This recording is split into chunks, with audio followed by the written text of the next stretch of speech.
to Creepcast! Today we are reading an infamous story by a beloved author that we love, Mr. Imperial. You know, what is it? Imperial Collective or is it Imperial Incentive? Well, invective. I think it's supposed to be. I've always said incentive, but now that I'm looking at it, it might be invective. I'm gonna say Imperial. And we also have known as Travis. Yes, he's Travis. Hi, Travis. We've read a couple of his works. That being it breathes, it bleeds, it creams. That's not what the story was called. What was the last one we did? Ensorcelled in the Earth. Ensorcelled in the Earth, which was one of my personal favorites. Basically, like kind of like another Feed the Pig, less sewer slides, but you know, it's that. Yeah. But apparently his most famous story is actually Fleshgate. In both of the comment sections and on the Reddit and stuff, we see people be like, oh, you know, they keep reading this story, but they won't read his most popular story, which is this Fleshgate meme. So today we're going to read Fleshgate. Yes. So if you grew up like I did, listening to like Mr. Creepypasta and a bunch of like creepypasta YouTubers, you've heard a lot of Travis's stories, even if you aren't familiar with him by name. Travis Coleman, by the way, is the author's name. We've talked about before how prolific this guy is. He has, I think it's over 100, maybe not 200, but over 100 like stories posted online. Actually, I think it might be 200 because we looked at that collective image one time and there were just so much stuff this guy's written. Some of his more famous stuff is Ad Nauseam, Ad Mortem, Ad Infinitum, Abraham's Dagger. All of these were like triple platinum on like OG horror YouTube back in the day. And I remember listening to Fleshgate when I was like 12 or 13, and I don't remember the events of it, but I remember I was really scared. So this is definitely this is definitely one of the kind of like OG peak era creepypasta time when this was posted. I remember everyone used to compare the Fleshgate. They would speak of it in the same breath as like Wendigos or the Rake or Skinwalkers, or like weird things that run around in the woods. So this is going to be something that's like a bit of an old monster story. We haven't touched it like a monster story in a second, have we? It's been a minute. I remember we talked about some of the Rake stuff back then, but honestly, that's the last time I can think of. Yeah. Well, I always like a nice monster story. Oh, here it is.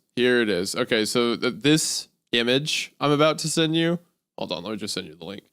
So we'll throw it up on the thing too. So I remember seeing this image going around, and I remember the picture for the Fleshgate on this scared me so bad. Hold on. I don't even think this is... I think what happened is after Travis wrote the story, Fleshgate went on to become its own thing. Kind of like, you know, people started to make stories about it aside from just Travis's original narrative around it. But there's a chart that would go around that'd be like, this is the difference between the Goatman, the Fleshgate, and the Skinwalker. And yeah, on the thing I just sent you, the image for the Fleshgate scared me so bad. Which is a good sign because I love that people are like, you definitely know that people, the reason that they had those differences, I bet back in the day, were people like, oh, I'm so scared of Fleshgate, but they were actually talking about like the Goatman or something. Yes. So I bet people are like, no. Because I bet you they all live in some kind of woods. They're all in the woods. They probably all have some kind of goat-like weird form or something like that. But what they do is distinctively different, I think, is my betting thing. So Fleshgate, I mean, there's obviously similarities, right? So, yeah, well, of course. That's, you know, that's what makes it fun. But I love the idea of someone being like, making a graph being like, don't be fooled. As if it's like a survival guide or something like that. Back in the day, I swear to God, survival guides were so popular. It was insane. Like, I remember when the peak, even when I was younger, it was like the peak time for zombie movies. And there was so many zombie survival guide books, like published works that you could get in like Barnes and Noble, you know, monster survival guides, all these kinds of things. So popular. So I'm ready to take a little stroll back and see how this feels. Also, anytime I get to read, some of my favorite episodes are when you've read it as a prepubescent boy, and then I have no idea what the fuck is going on. And I think that's what's getting ready to happen today. Of course. I think now I don't want to misquote. I'm pretty sure Travis is the one that came up with the Fleshgate originally. There is a chance that word kind of existed online, kind of like the rake, and then he made the narrative out of it. But to my knowledge, he's the only guy that's done any like substantial narrative with it, even if he didn't come up with the term. But I think he came up with the term because I'm looking at his story, and like the most recent ones, like the oldest ones, are like 8 years ago, 9 years ago, stuff like that. So Yeah, I'm pretty sure it's him. Every time I hear anything gate related, I just think of The Gate, that movie from 1987, which is just a fun little, when you're a kid, super fucking horrifying movie. But yeah, anytime I hear The Gate, it makes me think of that. Yeah, it's this film from like the late 80s, mid to late 80s, whatever. And it's just about like people move into a house, I'm pretty sure. And then like they uproot this tree, like they're getting rid of a stump. And that opens up this fucking gateway to hell, basically. And all these creatures start pouring out. Yeah, and this kid's like, what's going on? That kind of thing. Oh, Mom!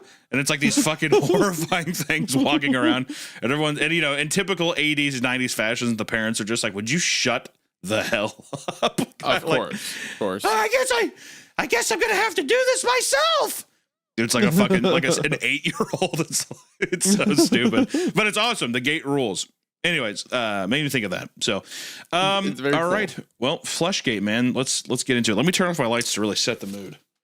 Oh, thank you very much to everyone who has subscribed to the Patreon. The support over there has been fantastic. Hope you guys enjoyed that exclusive episode. From some of the comments I was reading, it seems you all do. So we appreciate that a lot. And thank you all for your donations of time. Patreon will be linked below if you want to support us. But again, thank you guys so much for the support you've already shown. Yeah, we have a song and an episode up. First episode, be completely transparent, is a bit of a crash out. So sorry about... You know, so we'll just apologies for that one moving forward. But then also, too, just want to take time and say, be sure to check us out on Spotify, Apple Podcasts, and give us a nice rating there. It really does help. So let's jump in. Fleshgate. Fleshgate. Months later, I can remember all of them, down to their slightest idiosyncrasies and quirks. They were my friends, and they're gone now. There's a hole in my life where they were. Sometimes I'll remember something they said or did, and it'll hit me like a ton of bricks. They're gone now, and I'm only left with memories of them. I'm sorry for being maudlin and bringing everyone down, but I think this is the only way I can really introduce my story and explain why I feel like I have to type this out. I think that writing this is the only way I can learn to accept that. I'll try to keep these downer tendencies to myself as I'm writing all this down, but I can't make promises. I know that being the third wheel in a group can be a terrible thing, but I can think of something worse, being the fifth wheel. If you're the third wheel, that makes your group a semi-functioning tricycle.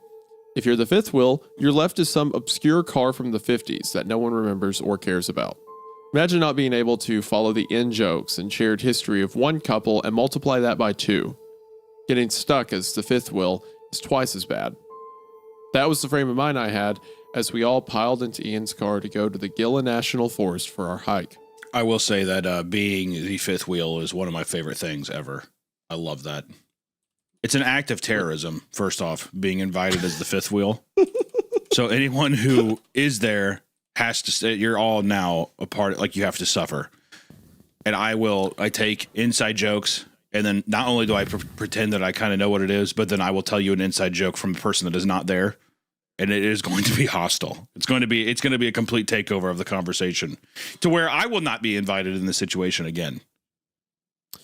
So this is a thing that's happened to you before? Oh, multiple times. I think being the fifth, I'm not like super common, but people are like, well, they're my friend. I don't want to, you want to come hang out. But the worst is they don't tell you when you're the fifth wheel.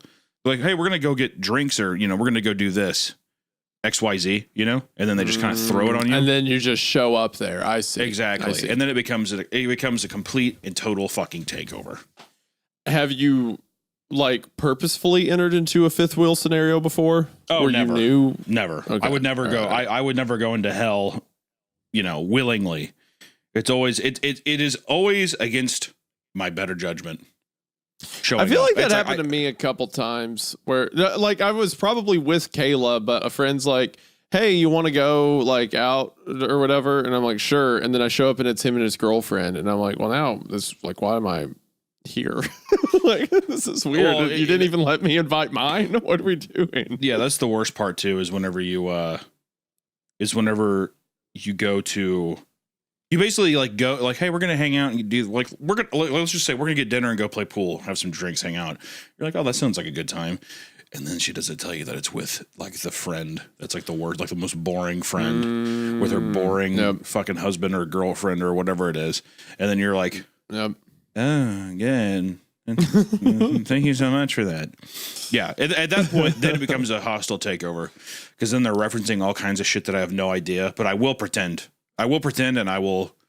It's just very petty. It's all very petty, and I recommend that's what anyone does. If you're ever put in that situation, laugh at every joke hard, way too hard, belly laugh, chortle, and then always follow it up with you laugh, you do, and you do yeah. Yeah, 2 yeahs. Yeah. No, that makes me think of this. That's my favorite thing to do because it's so gay, dude. There's nothing worse than having someone do, yeah, no. Following up with no. Yeah. No. Actually, that reminds me of the this thing. You go into a deal, people don't know what to do. They get thrown for a fucking loop, dude. I'm glad you have all of this mapped out. This is a really big deal to you. Sorry for that. No, it's okay. You can talk if you need to. This is like a deal. So anyway, the Gila National Forest is in New Mexico. It's 3 million acres. 2.7 million acres. It's the 6th largest national forest in the United States. Isn't that cool? That's awesome. Isn't that neat, Hunter? I love that. It's really cool. Okay. Forest, I love that. That's cool. Anyway, also while I looked at it, it looks like this story was posted 2016, but the post I sent you earlier, that's the chart, is 2025 or 2020 or sorry, 2015 or 2014. This feels like a 2013 story kind of thing. Yeah, I think it was posted here 2016. I feel like Fleshgate's older. So maybe then, similar to the Rake, the name Fleshgate existed, then Travis just made the story that became popular, basically. I know that's a weird opening to give to all of this after my depressing introduction, but I want you all to have an idea of my mindset. I'm not quite sure I know how to describe all this, but I do know that I need to tell someone. I need someone else to know what happened and help me come to terms with it all. I think the only way I'll be able to explain this would be to help you see from my perspective as much as possible. So there we were, driving down to Gila for a hike, with me feeling like the fifth wheel wedged between 2 of Ian's friends who I didn't know. 3 of us were cramped in the back seat, while Ian and his girlfriend were up front. I look back at that unnecessary bit of moping back in August 2016 as one of the last few moments of normalcy I would have in my life.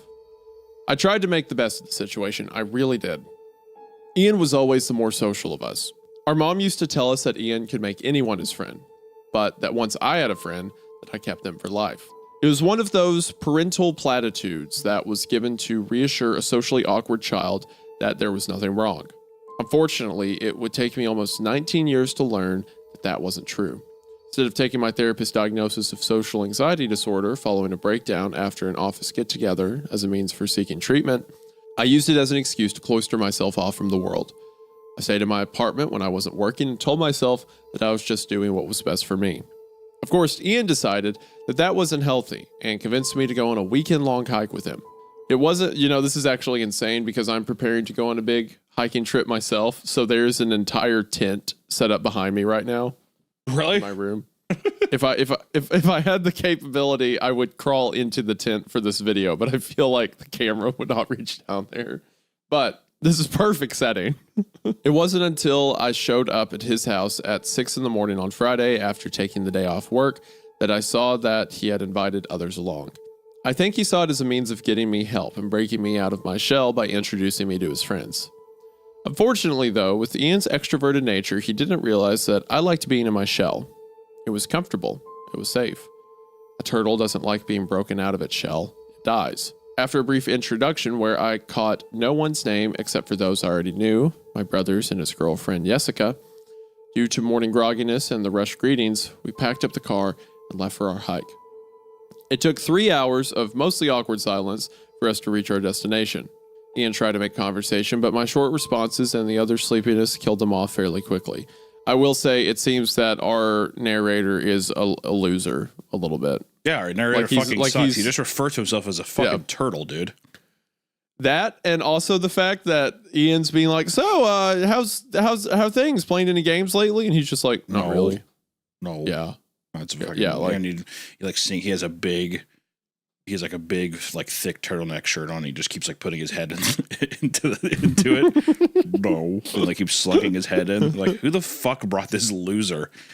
Like I'm not gonna lie. It's gonna take a lot for this man to be brought back. I did not like the turtle thing. The turtle thing really kind of crushed me. I was like, this guy fucking sucks. A grown man referred to himself as a turtle. A grown man referring to himself as a turtle, and then a girlfriend named Jessica. What the hell is this? That is rough. That is rough. This is bad. It was like getting hit with a baseball bat twice in the head. But yeah, short responses. I like how he even knows. Yeah, but my responses suck. So it is what it is, though. They have to deal with me. I'm already here. Yeah, I'm. Not only am I going to be like kind of the awkward invite, I will become a problem. I will become a turtle. I will be rough. I will become a turtle, of course. Yeah. What's that, buddy? It's my scratching post. He's like a couple brims like fucking nailed to a tree, and he keeps rubbing up against him. Do you want to get drive-through? No, it's okay. I got it myself. He has just like a bowl full of tomatoes and just starts like biting them. He's just eating raw cabbage. Yeah. But he's like reaching down, like he's holding the bowl up to his neck, but reaching down with his head to like bite off pieces of it at a time. Yeah, doing that nice turtle thing where they open their mouth real wide and they stick out their tongue. They do. Yeah. Yeah, that's what he's doing right now. We got to bring him because he's the turtle mutant and he'll protect us. My mom said that goes wrong. My mom said the turtle kid won't. He's been like looking at us and he just feel bad. I mean, he can come on the hike. Right, Mom said that if we, bring the turtle kid. Mom said if we don't bring him, the turtle kid will shoot up the school. Yeah, the mom said that turtle kid's been pointing a gun at the front of our house for the last 2 nights. Come outside. So we keep saying no one's around. Come out here. You rule, turtle kid. Did you ever watch that movie, Master of Disguise? Yes, please do not go into the Turtley Club thing. But you know that, right? Yes, I fucking know. Okay. Master of Disguise. God, dude. Okay, do you want to know the best piece of movie trivia ever about that film? While they were filming that scene. 9/11 happened, right? 9/11 happened. Yeah. As he was doing the "Am I not turtly enough for the turtle club?" For the turtle club. So someone alerted them on set, and they held a moment of silence while he was dressed in the turtle outfit. Dressed as a giant turtle person, holding his head down. Do you think he stayed in character? Is he a method actor? He's like, oh. Wait, what? Can you turn on the news so I can see? The towel was no. Yeah, that's a bit peculiar. The towel couldn't be broken like that. Okay. It's a bit odd. He's like moving the shell around too, like his big like shell body. They said Al Qaeda did it. Al Qaeda in a turtle costume. Luckily, I wasn't in the air. I'm on the ground. Yeah. So that guy is the one who's sitting in the front of the car now. Yeah, that's what I remember. Because he used the word turtle. Yeah, of course. Yeah. Can I tell you a secret? I'm in desperate need of medical attention and care. I'm so old, fat, I'm falling apart at the seams. But I don't know what doctor to use. I don't know anything about doctors. And that's why I use ZocDoc. ZocDoc is a free app and website where you can search and compare high-quality, in-network doctors. Choose the right one for your needs and click to instantly book an appointment. We're talking about in-network appointments with more than 100,000 healthcare providers across every specialty, from mental health to digital health, eye care to skin care, and much, much more. Probably dick and ball stuff, boys. And the nice thing about ZocDoc is that you can filter for doctors that take your insurance, are nearby, and are highly rated. It's super easy to use, and you can find an appointment time that works for you with the right doctor for your needs. Plus, ZocDoc appointments happen fast, typically within just 24 to 72 hours of booking. You can even score same-day appointments. Oh my God! You don't want to admit it, but you should probably see a doctor. So stop putting off those doctor appointments and go to ZocDoc.com/creepcast to find and instantly book a top-rated doctor today. That's ZocDoc.com/creepcast. ZocDoc.com/creepcast. We found the parking lot near the Gilla Cliff dwellings. As we unpacked our gear, we took a moment to bask in the beautiful sight that sat perched above us. It's hard to believe that someone could carve an entire town into the face of a cliff. 700 years ago, people managed to do just that. Given that the parking lot was empty except for us, we would find out why later, and I was in need of some social lubrication, we split a 6-pack of beer and took in the majesty. Here's a picture in case you're wondering what the area looked like. As we finished our beers, got everything prepared, and used the restrooms, Ian explained what path we would be taking in detail. What we didn't know, and what my brother had failed to tell us, was that the West Fork Trail had been closed all that summer due to flooding. To be honest, the path wasn't that dangerous. They had just opted not to clear it due to the recent floodings, so it would be a bit more of a rugged hike. While it wasn't perilous in itself, it did keep us from encountering other hikers, which would cause us a lot of problems when we actually needed help. Ian figured that we can make about 2 or 3 miles per hour, and we would be able to complete the Gilla Loop, which was about 30 miles long, with enough time to get back on Sunday and be ready for our respective jobs on Monday, with no one any the wiser that we had backpacked a closed section of the national park. As his explanation was a bit heavy on names and locations, some of which I can't recall clearly, I'll opt to include a picture rather than spend a page writing out everything. For the sake of simplicity, this is the path we were planning to take. Picture's not loading on the website, but it just says a simple loop. So I imagine the plan they were supposed to take is just a simple loop. It's just a picture of a fucking mountain with a red circle. I just like the idea. I just like the idea. Like, all right, so the picture. Well, I can't see the picture for some reason. It's not loading for me. Okay. So I was damn it. Also, I want to say too, just 2 to 3 miles an hour seem crazy. You'd have to be fucking hauling ass, right? 2 to 3 miles per hour. If it's flat ground, that's fine. They're like on a treadmill, you're going speed 12. All right, think about that. No. That's speed 2 miles an hour. No.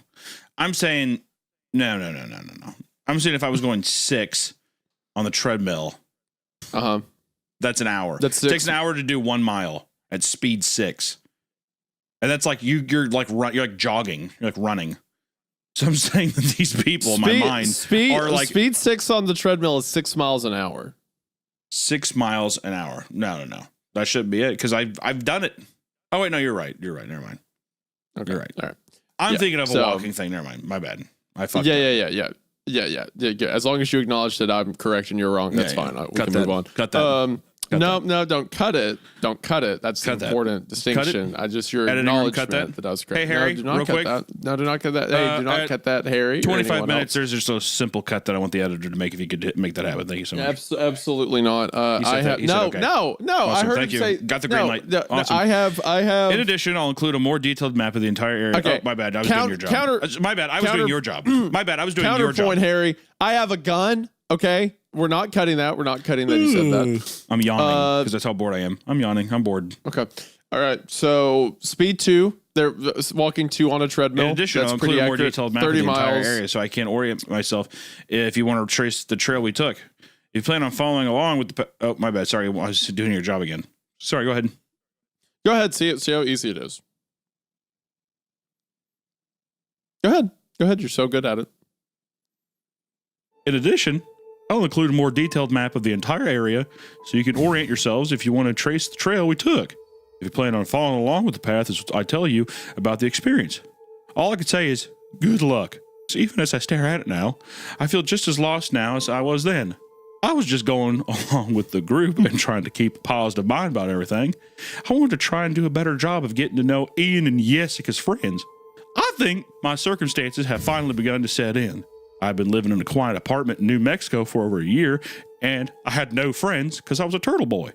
I would go to work and then home without doing anything else except playing with Cabbage and in my enclave. See, there you go. You're adding your own interpretations to it, which is not the job of the narrator. That's not the job of the narrator. The narrator must be objective.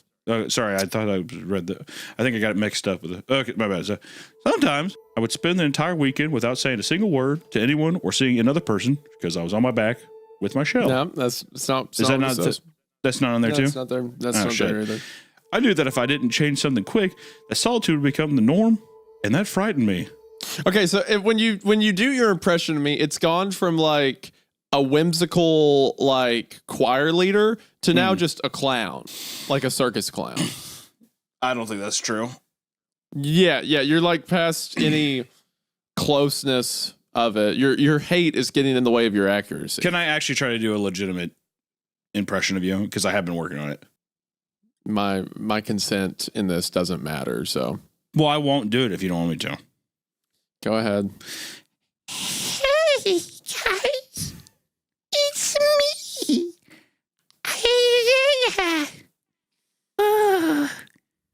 The Bible. Yay!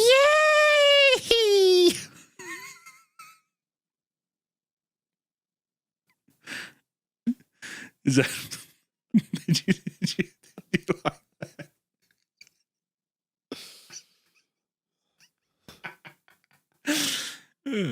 I never noticed how much you sound like Gypsy Rose, which is just what's funny is I thought you were being legitimate, and then the moment I heard what decibel you were in, like what scale you were at, yeah, it's like Gypsy. It was like, all right. I'd be curious. I need to know if you murdered your mom. Is your mom still with us? Yeah, she's still alive. On her. I wonder if I can take that on face value though from a person like you. Maybe. Yeah, she's still alive on her.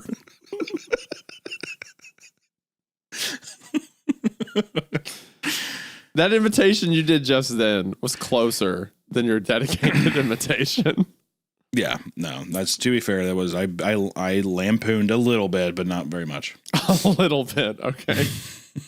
I couldn't understand you. You were so high. It was audible to dogs. Well, that's Discord's fault, and I have that issue with you all the time, so. Our first day was relatively quiet. We spent a majority of the time taking in the sights, soaking in the sun, and breathing the fresh air. The hike felt like we were constantly moving upward. As I was unaccustomed to hiking, I frequently fell behind, but I never completely lost sight of my brother's friends.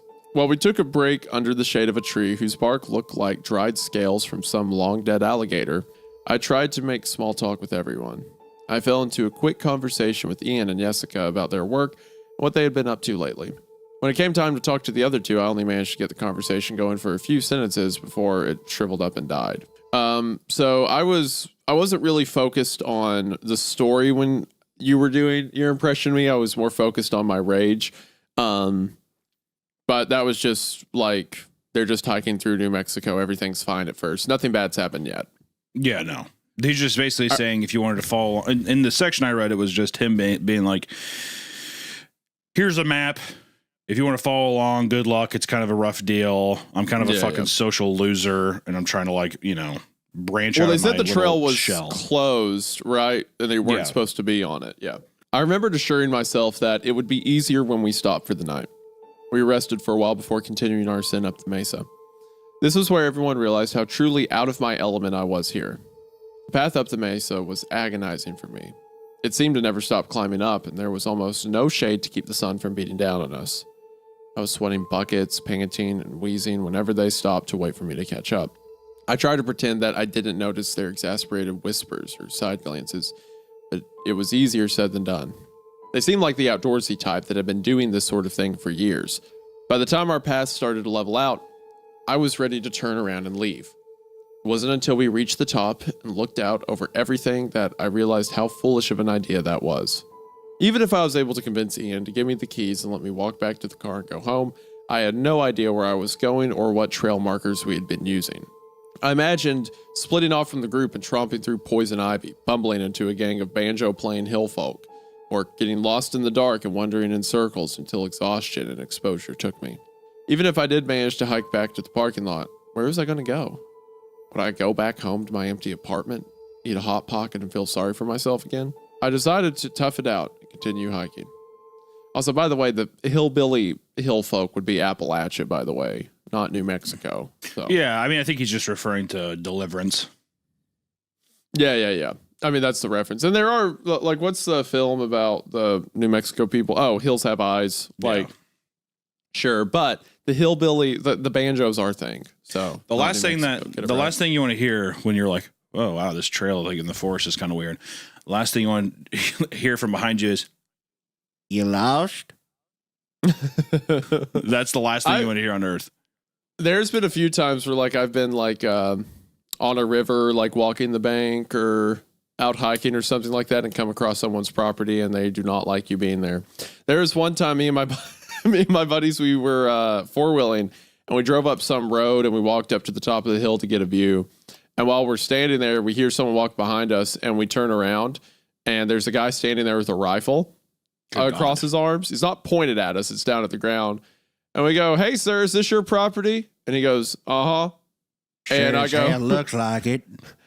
And I go, "Would you like us to get off your property?" And he goes, "Uh-huh." We just go, "All right." And just walk straight the way we came. Yeah. We made a camp at a dry section of the Indian Creek after having hiked a decent amount. Ian was confident that we would make it back on Sunday and that the next few days were going to be less intensive. We ate some food and stowed the rest in a bear bag, a ways away from the camp. We were passing a bottle of whiskey around in front of a campfire we had built when the conversation shifted to the most awkward moments everyone had experienced. My brother disguised the icebreaker as a conversation starter. Ian retold his story about the first time he met Jessica at a club where he was way too drunk for his own good and ended up puking into her purse. Jessica bristled at the old memory and jokingly called Ian an asshole for that. Each person shared their stories about a bumbling first kiss where their braces got hooked together, locking themselves out of their dorm rooms in their underwear, their cringe-inducing high school edgelord personality, caring for a drunken acquaintance who puked into their favorite bag. Then the bottle came to me and it was my turn to tell them a story. I instantly knew what my most embarrassing story was the moment we started the conversation. I didn't tell them about the door, though. Instead, I made up a story ripping my pants in front of a group of people during a work interview that I had probably ripped straight from a 90s sitcom. They laughed with me and I felt like a piece of shit. They had bothered to reveal their most embarrassing moments and were commiserating it in their shared experience, and here I was too afraid to tell them the truth, to tell them about the door. The conversation continued for a bit afterwards as we killed the bottle. When it was dead, we all went to bed, still pretty drunk, after dousing the campfire. I woke up in the middle of the night desperately needing to use the bathroom. Still a bit fuzzy from the bullet whiskey, I tromped out into the woods to do my business. It wasn't until I was almost done that Nadia's voice cut through the blackness. She asked me if I had a lighter. Since I hadn't heard her approach, the sound of her voice made me jump. It would have scared the piss out of me had I not just gone to the bathroom. I mumbled something about having a lighter back around the camp. She told me that she had dropped hers and asked me to help her look for it. But I was too out of it to be any good to anyone, so I told her that we'd look for it later. I vaguely remember her mumbling a protest as I stumbled back to my sleeping roll. It wasn't until I woke up the next morning that I realized how stupid I'd been. Apparently, they had heard yowling in the surrounding woods all last night. They thought that the second could have possibly belonged to the Mexican gray wolf, but no one was sure. Ian knew that they inhabited the area but were very uncommon. I paled at the thought of being mauled by a wolf while out peeing in the middle of the woods. I decided next time I would wake up Ian before going out into the woods to answer the call of nature. Packed up a while later after a light breakfast and continued on our hike.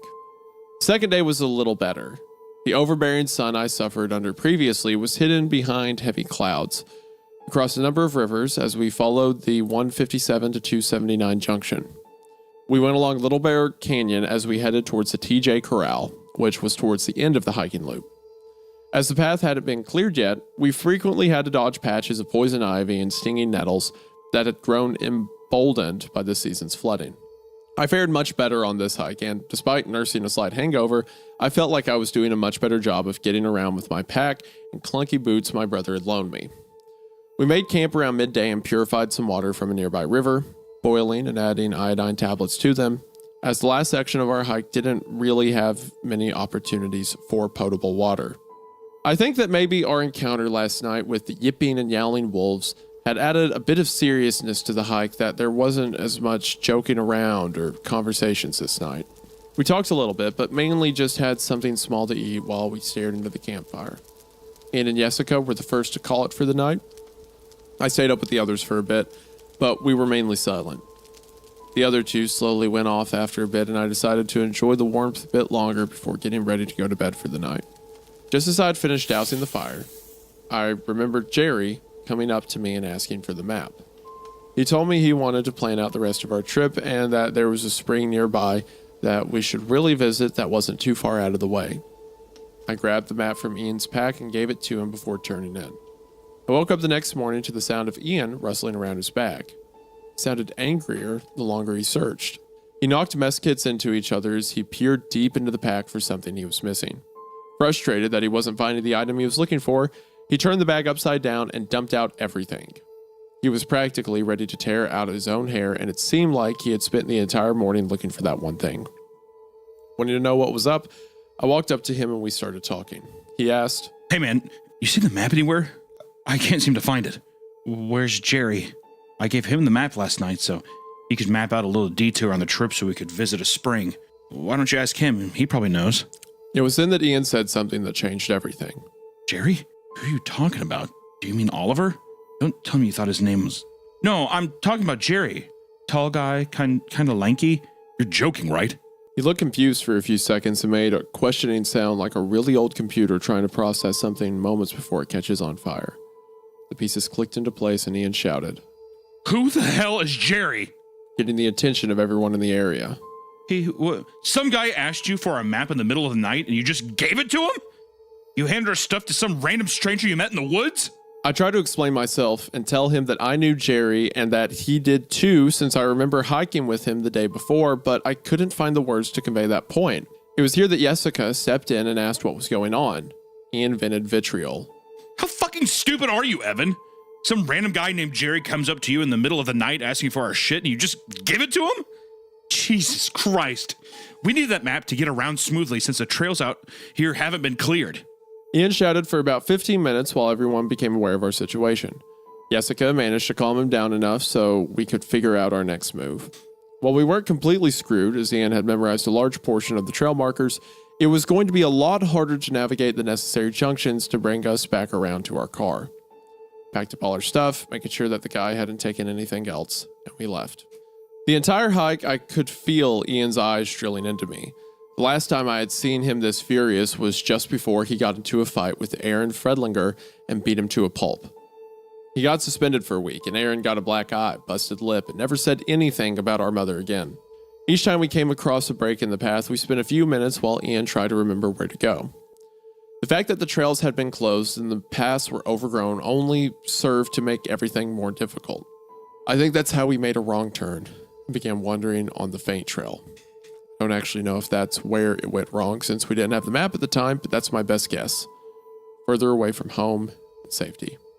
Towards midday, tensions had reached a critical point. Ian frequently mumbled things that would make a sailor blush, while Jessica tried to hide the fact that she was close to crying. Oliver attempted to lighten the situation by telling everyone that we just had to follow the compass and we would get home safe and sound. Oliver's girlfriend didn't say much. She just stared quietly at her feet as she walked. I think she had the right idea since Lucas was constantly misplacing his footing and slipping. He looked like he had downed a fifth of vodka and was now trying to walk home on a tightrope while being randomly shocked with a cattle prod. The realization twisted something deep down inside, made me want to throw up. I stopped walking and began talking to Lucas. What's going on with you, man? Ian, still pissed at me, took this opportunity to vent a bit. Huh? What are you talking about now? Lucas is bumbling and twitching all over the place.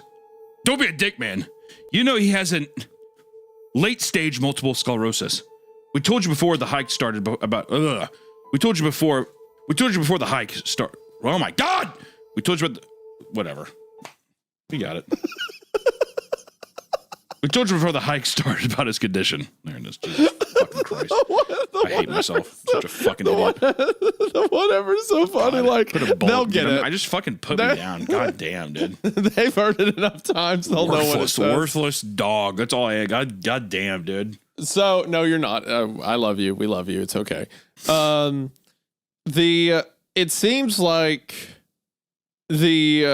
Jerry last night, for some reason, Evan thought that he was a part of the group. Maybe it tricked him into that. Maybe that's what it means by I couldn't find the words at the time. Like when the quote unquote Jerry walked up to him, it gave this, it like filled in his memories to be like, oh yeah, Jerry, we know that guy, long enough for him to get the map. But when he's gone, it's like, who was that? I can't figure out why I gave that guy the map, you know?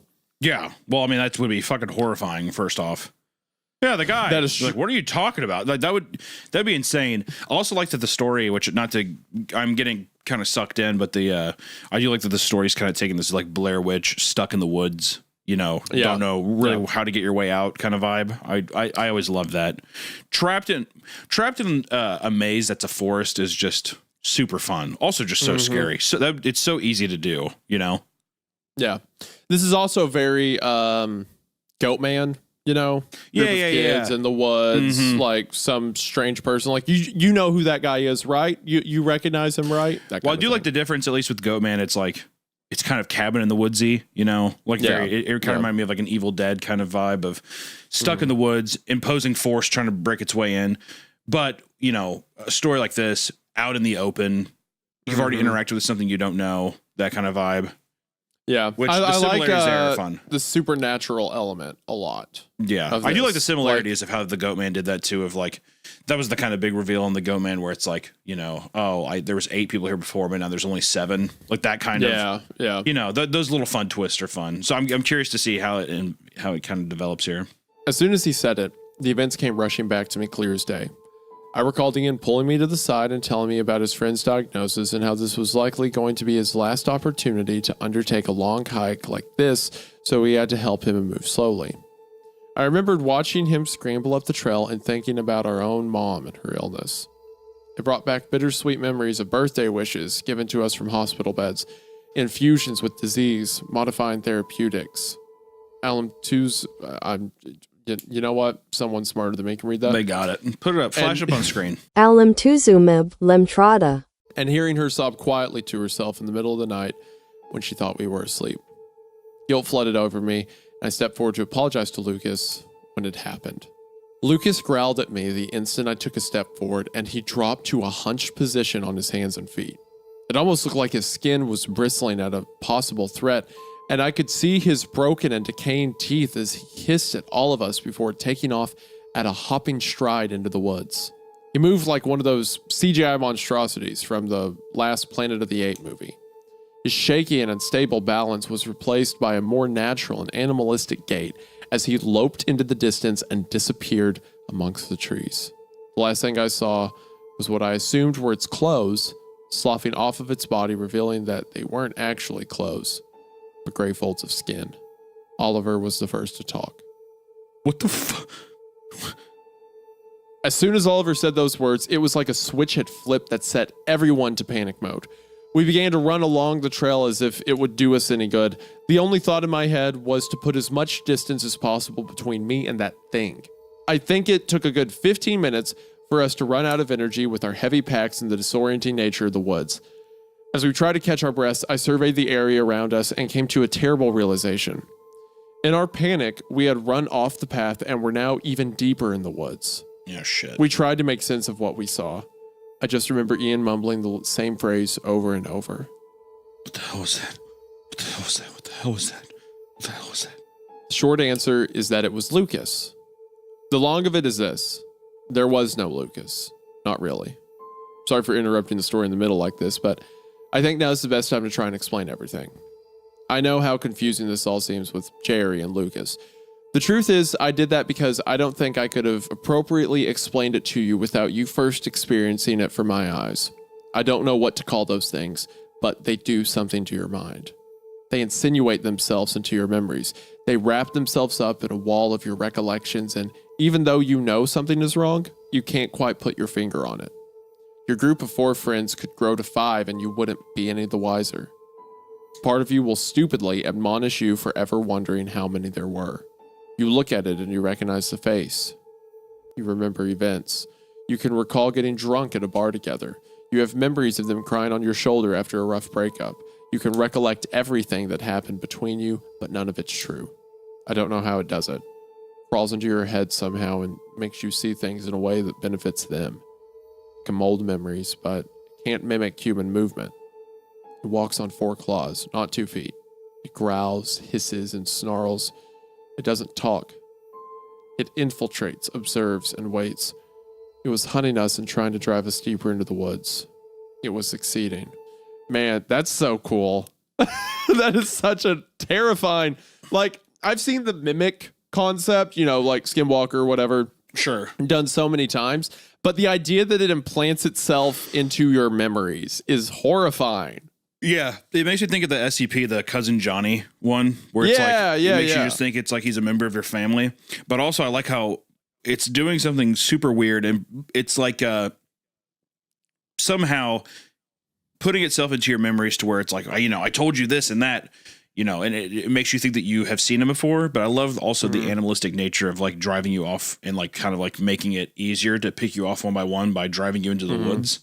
Like I just like that mix of like supernatural with like actual like predatory animal behavior is kind of sick. Mm-hmm. Yeah. No, that's awesome. I like in the beginning, it's like, oh, Jerry, we know Jerry. Here's the map, Jerry. And then now being like, the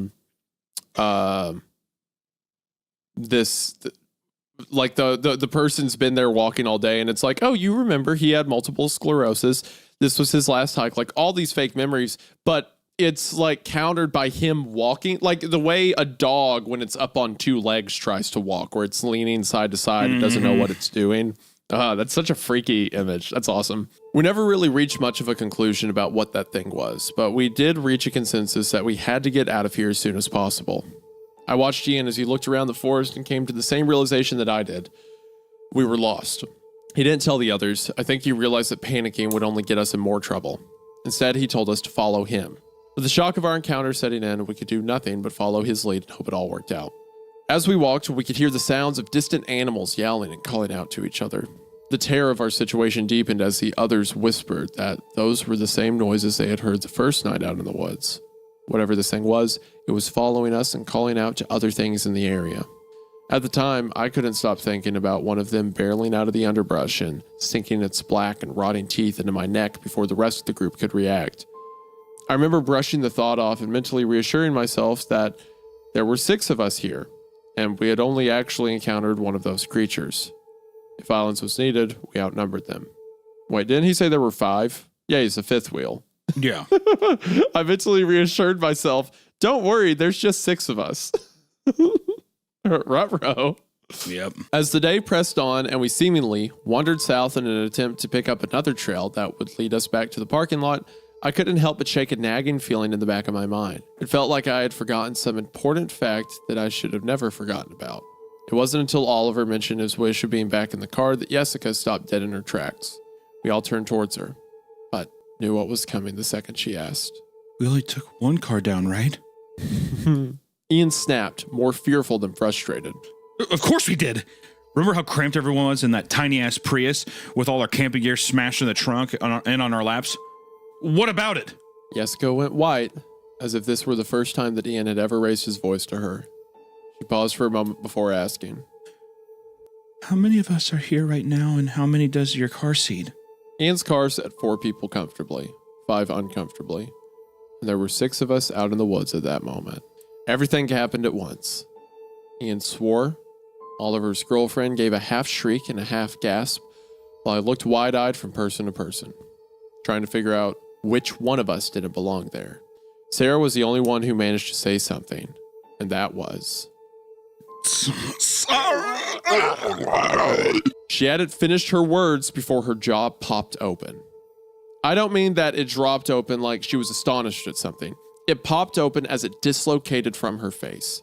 The space between her lips was a massive, sickly pink void of inflamed gums that was at least half a foot wide. She looked at us with dead and dull eyes as she slowly raised a twitching hand up to her jaw and tried to lock it back into a more human-esque appearance. She popped it back into place with a hollow-sounding squelch of meat and bone shifting as if nothing was wrong about what had just happened before she tried to speak again. Ian was the first to react. He stepped towards the failed facsimile of human and swung his walking stick at her face while bellowing, Get out of here! She hopped back from the attack in a sloppy motion and landed on all fours. Her body shuddered as if an electrical jolt had passed through her as she slowly backed away from all of us while facing Jessica the entire time. She hissed at us one last time before retreating deeper into the woods with a convulsing lope. It took a moment for all of us to regain our composure before we continued walking while trying to look in every direction at once.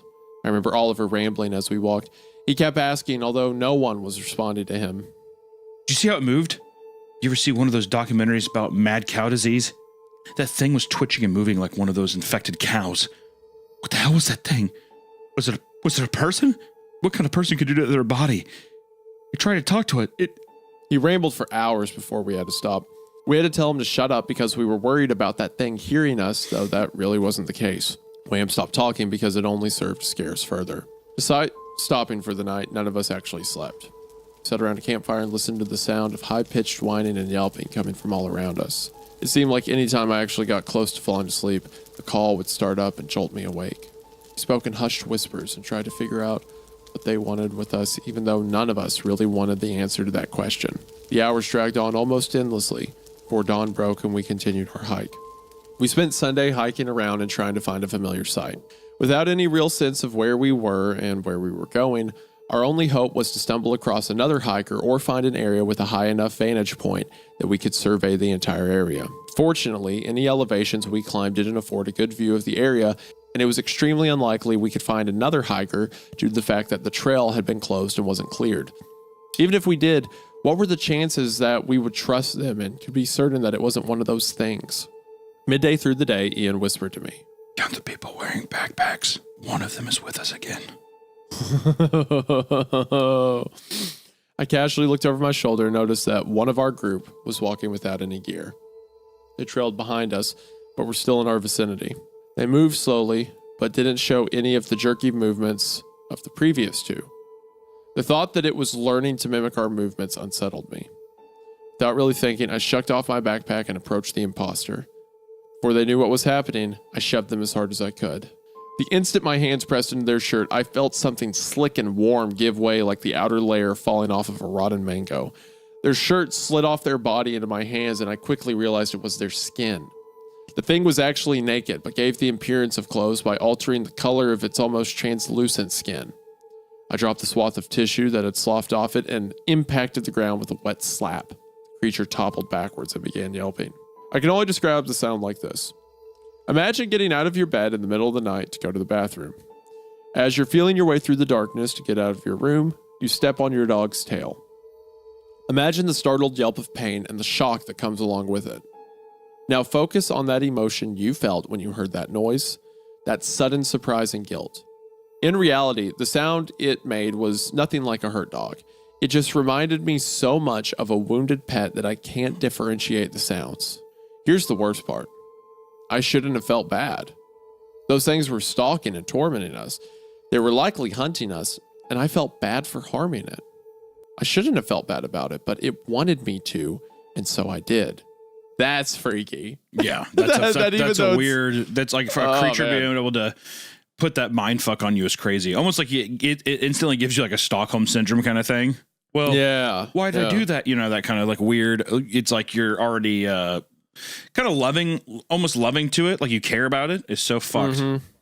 You're being attacked by a monster in the woods, but you feel bad because the monster wants you to feel bad for it. Exactly. That's freaky. The thing writhed on the ground on its back for a few seconds, making a pitiable noise. It reached back with its arms and pushed itself upright on its hands and on the balls of its feet. Its joints popped wetly and its muscles and bones adjusted to fit this new position. It crab crawled away while shrieking the entire time as Ian pursued it with his walking stick, hoping to catch up to it and cave its head in. It wasn't until the thing and Ian disappeared from sight that I realized that the shrieking wasn't coming from the monster, but from Jessica as well. It was trying to mimic her response. With Ian gone and Jessica's screams possibly drawing more of those things to us, I decided that I had to do something. I stepped forward and wrapped her up in my arms. She was shaking like a leaf in the wind. I stroked her hair and whispered that it was over. Well, this is a little too intimate. And whispered that it was over. She managed to choke out something about its face. All I could make out was that something was terribly wrong with its face. She calmed down as I told her that everything was going to be all right. I didn't believe that myself, but it was the only thing I could think of that might bring her comfort. Ian returned fuming that the monster escaped, and I awkwardly broke off the hug. Ian didn't say anything. He just started walking after, motioning us wordlessly to follow. We continued following him, hoping that he would find the way, but knowing that he probably wouldn't. 6 hours later, we settled down for the night. It felt like we had been going in circles all day and made absolutely no progress. For all we knew, the thing could have been tinkering around with our memories and convincing us that familiar landmarks were new and luring us deeper into the woods. I didn't tell the others, but I think I knew what those things wanted with us. They wanted to lead us deeper into the woods. They were trying to force us to exhaustion, and when we were too weak to defend ourselves, they would descend upon us and eat us. Oliver was right about that. If that thing is similar to us in any way, then those twitching spasms were likely some sort of prion disorder that came from eating humans. After eating some jerky, since we decided against having to fire and drawing more of them to us, we reached the conclusion that we would have to sleep in shifts. I volunteered for the first watch because my insight into the monster's behavior had robbed me of any desire to sleep. The others went off without so much as another word. You always put 2 people on fire watch, by the way. In a situation like this, you never have it be one guy. That's a horrible idea. They were exhausted, and it wasn't until an hour into my watch that I realized that I was too. Even given the monster's grotesque appearance, everyone needs to sleep. Jessica joined me about 2 hours into my watch. She admitted that she couldn't sleep after our encounter with the creature. I nodded in agreement. Both of us had seen something terrible that the others hadn't. We talked for a good 30 minutes about what we thought was going on and how everyone was handling it. She was worried about Ian. She confessed that he was acting erratic and that he was scaring her. I wrapped my arm around her for a moment and told her that we were all scared. She looked in my eyes and told me she was glad I was here, and I felt something twist deep down inside me that I had buried a long time ago when I first met her. The longer she stayed with me on watch, the more personal our conversation became. She confessed that she and Ian had been fighting a lot recently and that she was wondering if they were going to work it all out. At the start of their relationship, they were great together. He made her feel wonderful and comfortable, but now there was something that didn't feel right, like there was something missing. I listened to her talk about everything that was going on in her life, and I knew I had to do something. I knew that if I didn't do it now, I would regret it. I had to tell her about the door. She listened quietly as I told her everything. It was the event that precipitated my breakdown at work and my social anxiety disorder diagnosis at the therapist office. Everything started off simply enough one Friday at work. I was in the lunchroom eating my sandwich and reading a book as per my usual while coworkers talked about their plans for the weekend. One of them was having a housewarming party and they were inviting everyone at work. I figured that the invitation was only extended to the people he was talking to till he asked me if I'd be able to make it on Saturday. As it was the first time I'd been invited to hang out after work, I chose to go.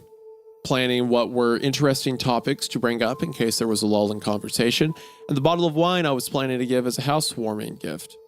After psyching myself up, I left to go to the party with the bottle in hand and my spirits high. I convinced myself that I was going to be the life of the party and that maybe if I played my cards right, I could finally find a friend at work that would make the time fly by instead of dragging on. It wasn't until I reached the house that the false bravado began to crumble apart. I stopped in front of the neighbor's house as everywhere else already had a car parked there. It was then that I felt my heart beating like I had just run a mile. I began heading up the driveway with the wine bottle slick in my hands from my palms sweating. It wasn't until I reached the front door that I realized that something was terribly wrong. I was breathing faster. All that excitement that had been building up since Friday afternoon was now replaced with something else. Apprehension. All those topics I had thought up seemed boring, and all the reassurances I had given myself seemed hollow. I didn't feel prepared for this at all. At this point, a small part of me whispered something that was stuck with me to this very day. The voice intimated that they never really wanted me to come out. They had only given that invitation as a courtesy and didn't actually expect me to come to their house. It said that if I knocked on the door, that I would be making a fool out of myself. It told me that I wasn't even comfortable in my own skin, so how could I even dare to imagine that they would enjoy my company? They wanted to celebrate with their friends. They didn't want to listen to me fumble or something to talk about. All those fears flashed in front of me, taunting me, demanding that I knock on the door and make myself look like an idiot. The part of me told me that I was better off alone, and I listened. I turned around without even knocking on the door and I left. No one had come in, and the music was playing loudly, so I doubt that they would have heard me anyways. I shouldn't have been there in the first place.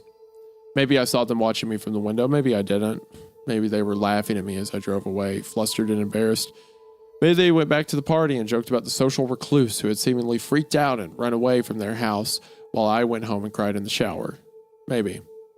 Jessica listened as I told her the story. She smiled sadly as I started to cry into her shoulder. All those feelings I'd experienced outside of my coworker's house came rushing back. All the fear, foolishness, and fatalistic failure smashed into me like waves on the shore. She whispered soothing words into my ear and waited for me to collect myself. Once I did, she pulled away and told me that it wasn't my fault. It was there under the moonlight with her face inches away from mine that I did the worst thing I have ever done in my life. I kissed her. It was slow, hesitant, perfect. I looked into her eyes and I saw her beautiful face. She pulled me towards her as she leaned back. Lost in the moment, I held her against me while telling her all the things I should have said when I first met her and realized that I loved her. I held her like that for a few moments, afraid that if I let her go, I would lose this perfect moment. She was warm. She smelled like wildflowers. She smelled like happiness. For the first time in what felt like a lifetime, I felt comfortable and content. I think he might be kissing a creature. Might be kissing a creature. At the very least, he's kissing his brother's girlfriend, which is a no-go, right? Well, of course, but I could think also I think be a that creature. it smells like wildflowers. Made me think that, you know, the foresty kind of vibe. But then also too, I think tongue punching an old creature, you know, they're getting good. I don't know. Also, he's a turtle man, so I think he's like, it was perfect, and it's like she's like melting on the ground and stuff. You're beautiful. I think I love you. Her face is upside down, and he's like, wow. Yeah, exactly. She's like, your shell is so beautiful. He's like, oh my God, thank you so much. I think I love you. Did you do something with your hair? Yeah, your hair looks great. Her like eyeballs like popping out of her face, and her teeth are falling out. Wow, just like my first time. I don't know when I drifted off, but I do remember waking up in the love-drunk excitement of the previous night. I didn't think once about Ian or the consequences of my decision. I only thought about Jessica and the feelings that I had tried to keep buried for so long. What I did last night was a beautiful mistake. I convinced her to cheat on him with me. I needed to tell him before the truth came out. I needed him to understand how I felt. I needed to apologize. I got up from the ground and stretched. Jessica was gone. I said, yeah, you're so right. I assumed she had gone back to her sleeping role in the middle of the night. I walked over to Ian, who was just waking up. He rubbed the sleep out of his eyes and asked me if I stayed up all night. The words bled out of me, and once they started, I couldn't stop. I don't know what happened, man. We were just talking one moment and then the next. Oh, Jesus. I didn't mean for it to happen. You know I love you, man. I wouldn't do anything to hurt you. It just happened, and now I can't take it back. Jessica's cry of surprise cut me off before I could go any further. Both me and Ian turned to the sound of her distress, and we knew instantly what had happened. The backpacks with our compass, food, and water had been stolen. I knew. Damn, dude. It knew. Yeah. Blinded. I was just say blinded by some monster pussies. Crazy. Mm-hmm. And then the others like stole This everything. feels so the other real. flesh gates. He's like Yeah. rubbing her boob, and it just like it like cracks like an egg. Like It's like falls out. falling off. Exactly. It's like, wow. He's like, whoa, naturals finally. This is just like the movies I watch. This is just like the turtle girls that Mom told me about. It knew. Don't you see it, damn it? It knew that we could identify it without a backpack. And it couldn't shape its skin to take the appearance of one, so it stole them away from us. Now the next time it wormed its way into our group, we wouldn't be any the wiser. Jessica and I never talked that night. Jessica had never left my brother's side that night. They had zipped their sleeping rolls together. She didn't open up to me about her worries, and I never actually kissed her. I poured my heart out to a thing wearing Jessica's skin while it was in my arms, as it implanted memories of conversations never shared into my mind. I confessed my truest feelings to an ersatz entity masquerading as a person. I felt sick. Yeah. Do you think that the that's monster? terrifying. Do you think the monster was like kind of like smooth talking a bit? Oh, for sure. 100%. It's trying to buy time, so it's going to say whatever it wants to hear. Is that a banana? Is that a banana in your pocket, or are you just happy to see me? I think turtles are Jessica. cool, actually. Oh, Jessica. Yeah, I think I might just be happy to see you. Oh, that's awesome. That's so sick that you have a big old dong. And he's like, my turtley senses are tingling. I don't think it's weird that you're a turtle at all. As a matter of fact, I think it's actually cool. I think it's cool that you paint your boner green. Have I told the turtle story on this podcast before? I don't know, dude. I don't know. You're following this up after I just said you painted your boner green. Just Well, keep that in that's mind. kind of relevant. That's kind of relevant. Oh my so- god! How the fuck is that relevant? Okay, go ahead. so my wife's a vet, right? Wow. So she a vet that she worked with in a clinic for a while was working at a clinic in downtown New Orleans. Right. And she was sitting at the front desk, just whatever, slow day. And as she's sitting there, there is a giant window on the front of the storefront. And at the right side is the door to come in. And then from around the left side of the building, she sees a homeless man who is carrying a visibly dead turtle. Like it's like rotted, like the bones and stuff like that. And he's very slow, but he's holding it with both hands.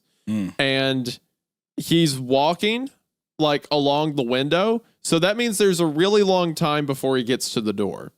So the whole time the woman's sitting there like, please don't come in. Please don't come in. And then sure enough, when he gets to the right side, he opens the door and comes in. And she's like, hi, can we help you? And he goes, he's like, I found this turtle.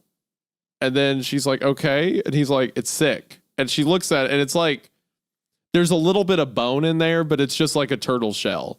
Yeah. And she was like, I don't think we can do anything for it. And the whole time, by the way, she assumes he's wearing shorts because he's wearing like he has like a long trench coat down to his knees. Isaiah, please don't tell me that this And man then- is fucking the turtle.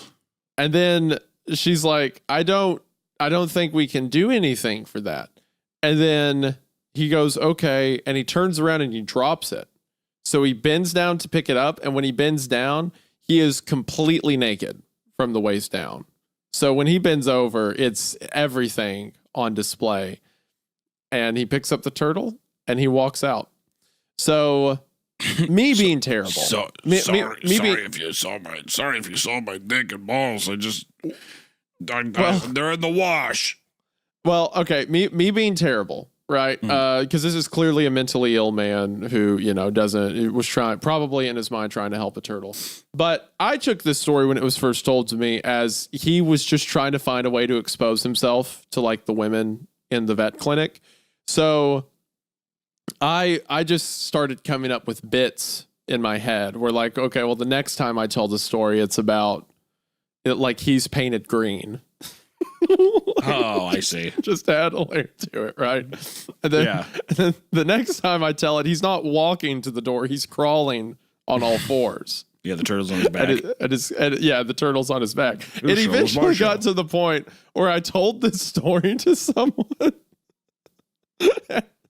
and he was completely naked with a cardboard box around him, painted like a turtle. And he just walks in and he's like, I'm very sick. Rolls over on his back. Just completely naked. Yeah. God. Yeah, that's it. That's the whole thing. Yeah. Well, I didn't know that me saying that would trigger such a visceral. It did. Also weird. It's weird that you manipulate the story in such a way. I hope the people that you've told all these different versions of the story to are are like, wait, what? That was a lie? Or like, you know what I mean? Like, they're like, wait, what do you mean? He said it so sincerely. Hopefully you said it so sincerely that it doesn't read like a joke either. Yeah, I don't know. I'm really afraid. I think everyone I told it to was a close friend who, like, I told the actual truth later, but maybe I didn't.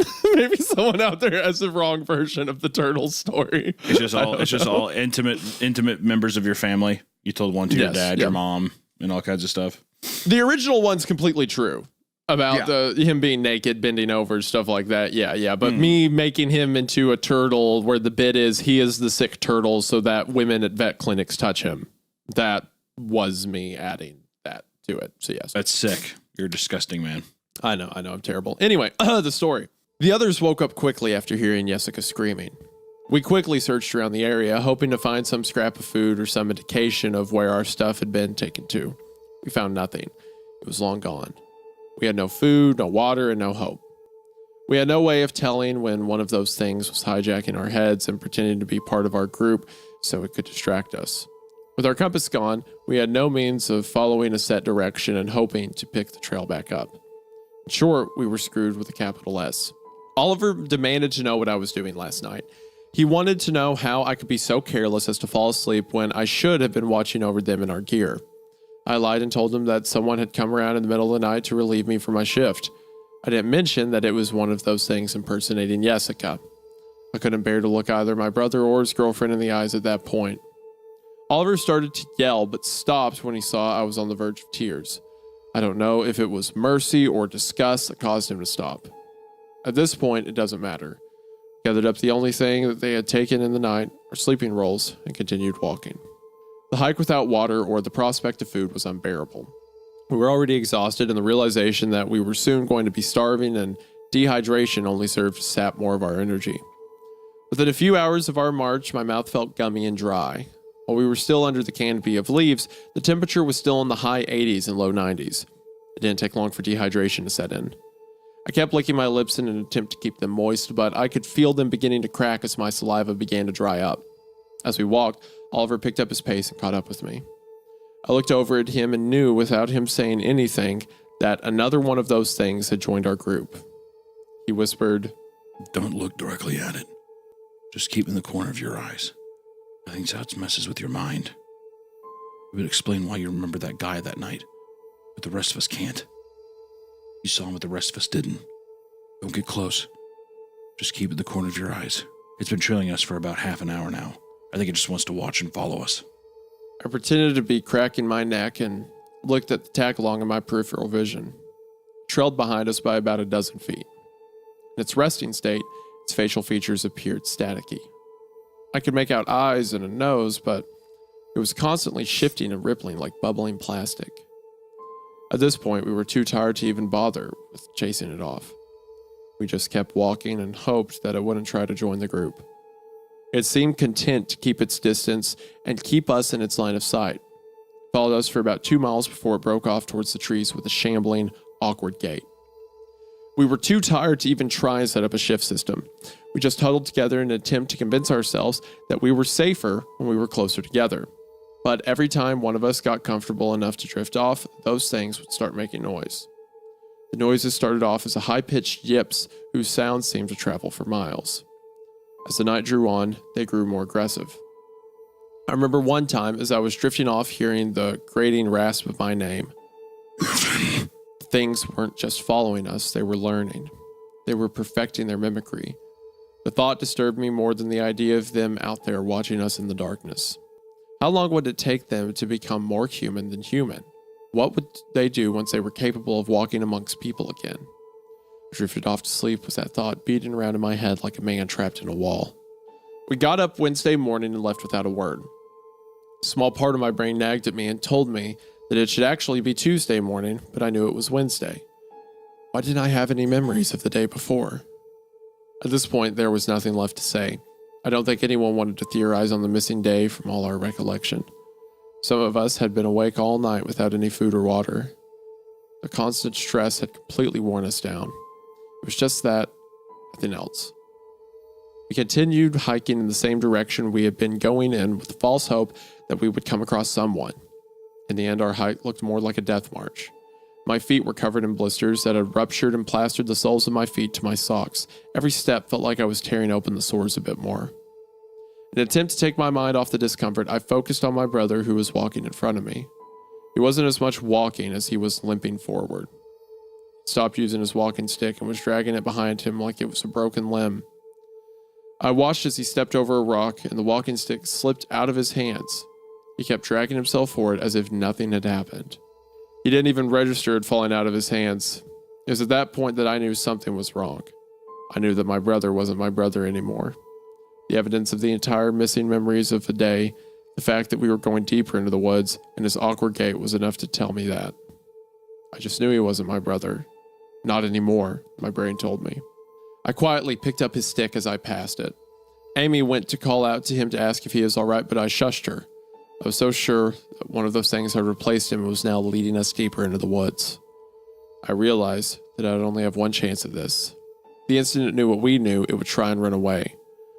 All it would take was one good swing to the back of its head, and we would be able to take one of those things. The sturdy stick had a bit of weight to it, about 5 or 6 pounds, enough to crack open a skull if it was swung hard enough.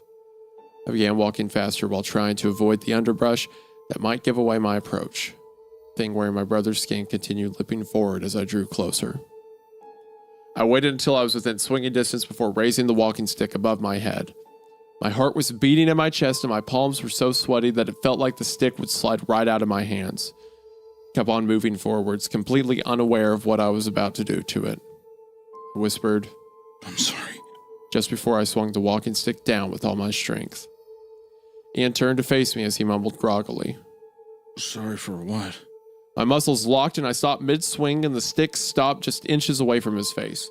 He blinked in surprise before muttering. Evan, what's wrong? His voice sounded distant and empty, like he was in between a waking and sleep state. It was then that I knew the extent of his condition. He was pale and looked like the slightest breeze would blow him over. He wasn't one of those things. He was delirious from dehydration, sleep deprivation, and starvation. The walking stick fell out of my hands and bounced on the ground next to us. I dragged my tongue across my lips and I felt I was licking sandpaper. I whimpered. Jesus, Ian. I thought you were one of those things. I almost... Oh, God. I'm so sorry. He didn't react to my apology. He just turned around, continued walking in the direction we were going. Amy just watched everything unfold numbly before she started following him. Amy's a new character, right? 100%. I think Amy's just a made-up name. Yeah, because there should just be 3 of them now, right? No, because I still have the other 2. I thought it was Evan, Oliver, or Evan, Ian, and Sarah. Or Jessica. No, Jessica. Sarah was one of the monsters. And then there's Yeah. Oliver and his girl. Okay. But I don't know if her name's Amy. I can't remember what her name is. Anyway, Oliver shook his head sadly, but he didn't look any better. His eyes were glazed and his lips were cracked and red from rubbing at them. I watched my brother shambling forward and it reminded me of one of those old voodoo movies where someone is put in a trance and forced to walk until they die from exhaustion. His mouth hung open and he moved like he was being dragged along on puppet strings. I picked up the walking stick and began to follow them. I wondered how long he had left in him and what any of us could do if he just fell over and stopped walking. I wondered how much longer any of us had. I don't know how long we walked. Everything melted together in a muddled malaise at the time. I remember the sun setting and rising, but I can't recall how many times, even though I tried. I remembered a muddled melange of sleepless nights and wakeless days. I remember losing my footing and tripping a few times, but I barely felt it. The third time, I didn't even realize I was laying on the ground until Jessica stepped on me as she was passing by. There was no apology. She was too far gone to recognize what she had stepped on. I dragged myself to my feet and felt lightheaded, but continued putting one foot in front of the other. Fifth time I fell, I wondered if it would have been better to just lay down and wait to die. An excited yawp behind me from one of those things drove me to my feet. It wasn't until we bumped into the sign for Little Bear Canyon that I realized how close we were to salvation. The post for Little Bear Canyon also had a branching sign that pointed in the direction for TJ Corral, which was only a few miles from where we started at the Gila Cliffs dwellings if we walked along Route 15. Ian was heading in the right direction and we were almost home free. In my excitement, I began calling to the others to let them know that the inn was near. I looked around me and shouted. Jessica, Ian, Oliver, Heather, Amy. I know where we need to. The words died on my lips as I counted the names and realized it wasn't over yet. The others kept moving as if they hadn't heard me talking. The imposters shuffled alongside us. For once, it was easy to identify them. I don't know whether or not they had let down their guard after seeing our conditions, but this one was obvious. She moved slowly, but her movements didn't convey her exhaustion. Everyone else was sweating and looked like the Walking Dead, but she was fine. I waited for her to get close enough to follow the trail the others were going down before I raised Ian's walking stick and growled. Turn around right fucking now. I can see you. She turned around slowly. I felt my heart skip a beat. She looked almost exactly like Jessica, except for a brown tinge to her hair. She could have been her twin. I knew what it was planning before it even opened its mouth and asked. What are you doing, Evan? Don't call me that. What are you rambling about? Please move out of the way. We're almost safe from those things. I know what you are. Heather turned white at the realization. She began speaking quickly. I'm not one of those things. Please, Evan, you have to remember, there were 6 of us. Those things want us to think that there was only 5 so they can take one of us without the others caring. Those things don't want us all. They only want the weakest one. Please, let's go before they catch. Shut up! I raised the walking stick in my hand and brandished it at her. Think about it, Evan. Do I move like one of those things? Do I speak like them? That should be enough to prove I'm human. No. Ian's my brother. Jessica's his girlfriend. I'm your girlfriend. I sat on your lap in the car ride. Please don't kill me, Evan. I love you. Don't you remember? Evan, I love you. I love you. I lowered the stick that was in my hand as memories bombarded me. I had met her one night when my brother forced me to go to a club with him. Heather had been sitting at the bar all night drinking after a particularly bad week. It wasn't until she tried to stand up and fell into my arms that we actually talked. I remembered lazy Sundays in bed watching cheesy B sci-fi movies. I remembered holding her close to me after making love and hearing her whisper sweet nothings into my ear. I remembered our life together. I rasped. Heather, I'm so sorry. I didn't know. She cooed. Evan, it's not your fault. She went to touch me and I sprang back like I'd been bitten by a snake. The instant I heard those words, I knocked. The stick caught her unaware in the side of her face. Okay, there we go. yeah, Yeah, thank God. started swinging. Man, that's so scary that it just like floods your mind like you Yeah, don't that'd be know fucked. anything. Man, I felt her jaw give way under the sudden force of my attack. She burbled through broken teeth. The second strike dented her temple as the temporal bone shattered. She kept trying to talk, but it was too late. Too much damage had been done. That door was shut to me now. I kept swinging the walking stick down her head until it splintered and snapped. I looked up from her twitching body and saw my brother watching me in horror. Heather, oh my God. I spoke through gritted teeth and regarded him with red-rimmed eyes. Come on. We have to go. He went to keep talking, but I walked past him. I didn't want to explain it to him. He eventually ran ahead, invigorated with the prospect of finding rescue on the road. I looked behind me one last time. Last thing I saw was one of those things dragging away Heather's corpse. It looked emaciated and half mad with starvation. At that very moment, I wasn't afraid of the thing. Just felt pity. Whether or not it forced that emotion on me, I'll never know. I turned away and caught up with the others on Route 15. We were on the road for 15 minutes before we managed to flag down a car and an ambulance was called for us. The doctor said that our prolonged exposure to the elements, combined with our starvation and dehydration, triggered the auditory and visual hallucinations we experienced. It's a typical response you'd be given after hearing our half-dead ramblings about creatures warping their flesh and our memories to drive us to the brink of death so they could prey on us when we were at our weakest. We spent almost a week there while receiving treatments, recounting our horrific experiences, and then subsequent psych evaluations before we were released. At our discharge, the doctors told us how lucky we'd been. Most people don't spend almost 10 days lost in the woods and live to tell the tale. I wanted to talk to the others about it. I know for a fact that I can only recall about 7 of those 10 days. Why do I have these massive gaps in my memory? Why do I sometimes remember things that never happened? Could never have happened? Why do I remember smelling wildflowers in my muddled memories? I tried to broach the topic with the others. Ian and Jessica refused to talk with me about it. They insist that this was all a byproduct of the trauma, malnourishment, and sleep deprivation. It's not. I don't really know Oliver or Amy, so that's off the table too. I just want to forget. I refuse to forget. Here's the thing. I still remember Nadia asking me to help. I still remember Nadia asking me to help her find her lighter. I recall staying up late and talking with her by the campfire while she smoked like a chimney. I can recite Jerry's terrible puns that he'd make about almost everything, and Lucas's determination at hiking this trail while slowly succumbing to the effects of his multiple sclerosis. I can recall whispering sweet nothings to Jessica under the glow of the full moon. I can still envision that moment clear as day, even months later. I know the conversation we had word for word.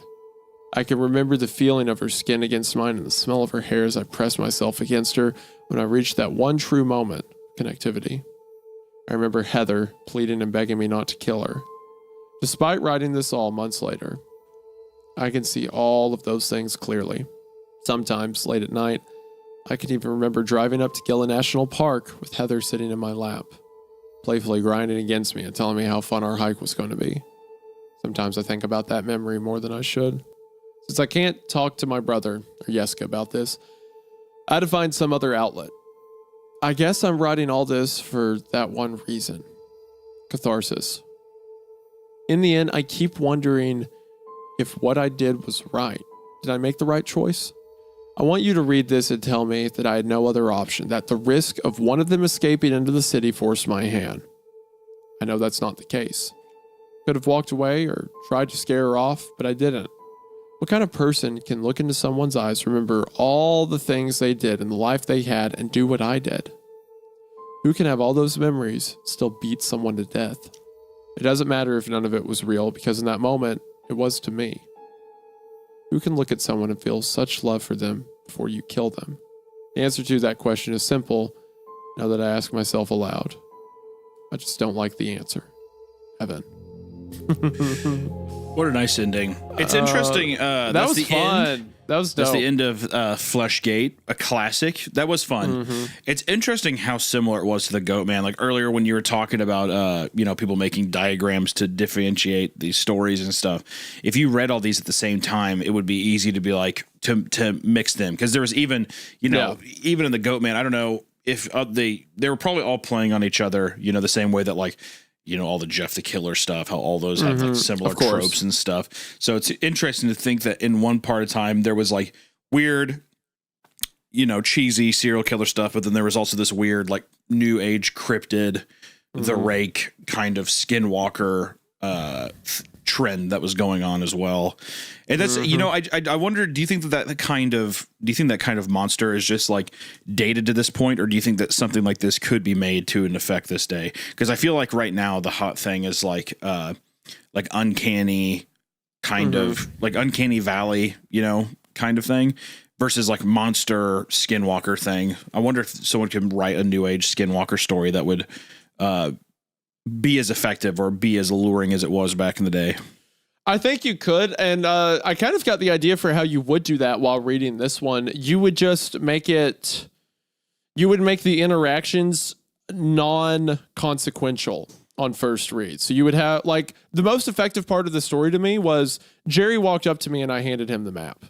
And then later it's like there was no Jerry. Like the level of casualness he delivered that Jerry part with made you feel so comfortable with it that it kind of robs you of what you expected going in. It makes you second take even your own reading. The effectiveness of this is that when you're reading, you're like, oh shit, was there? Was there a Heather or, this kind of thing?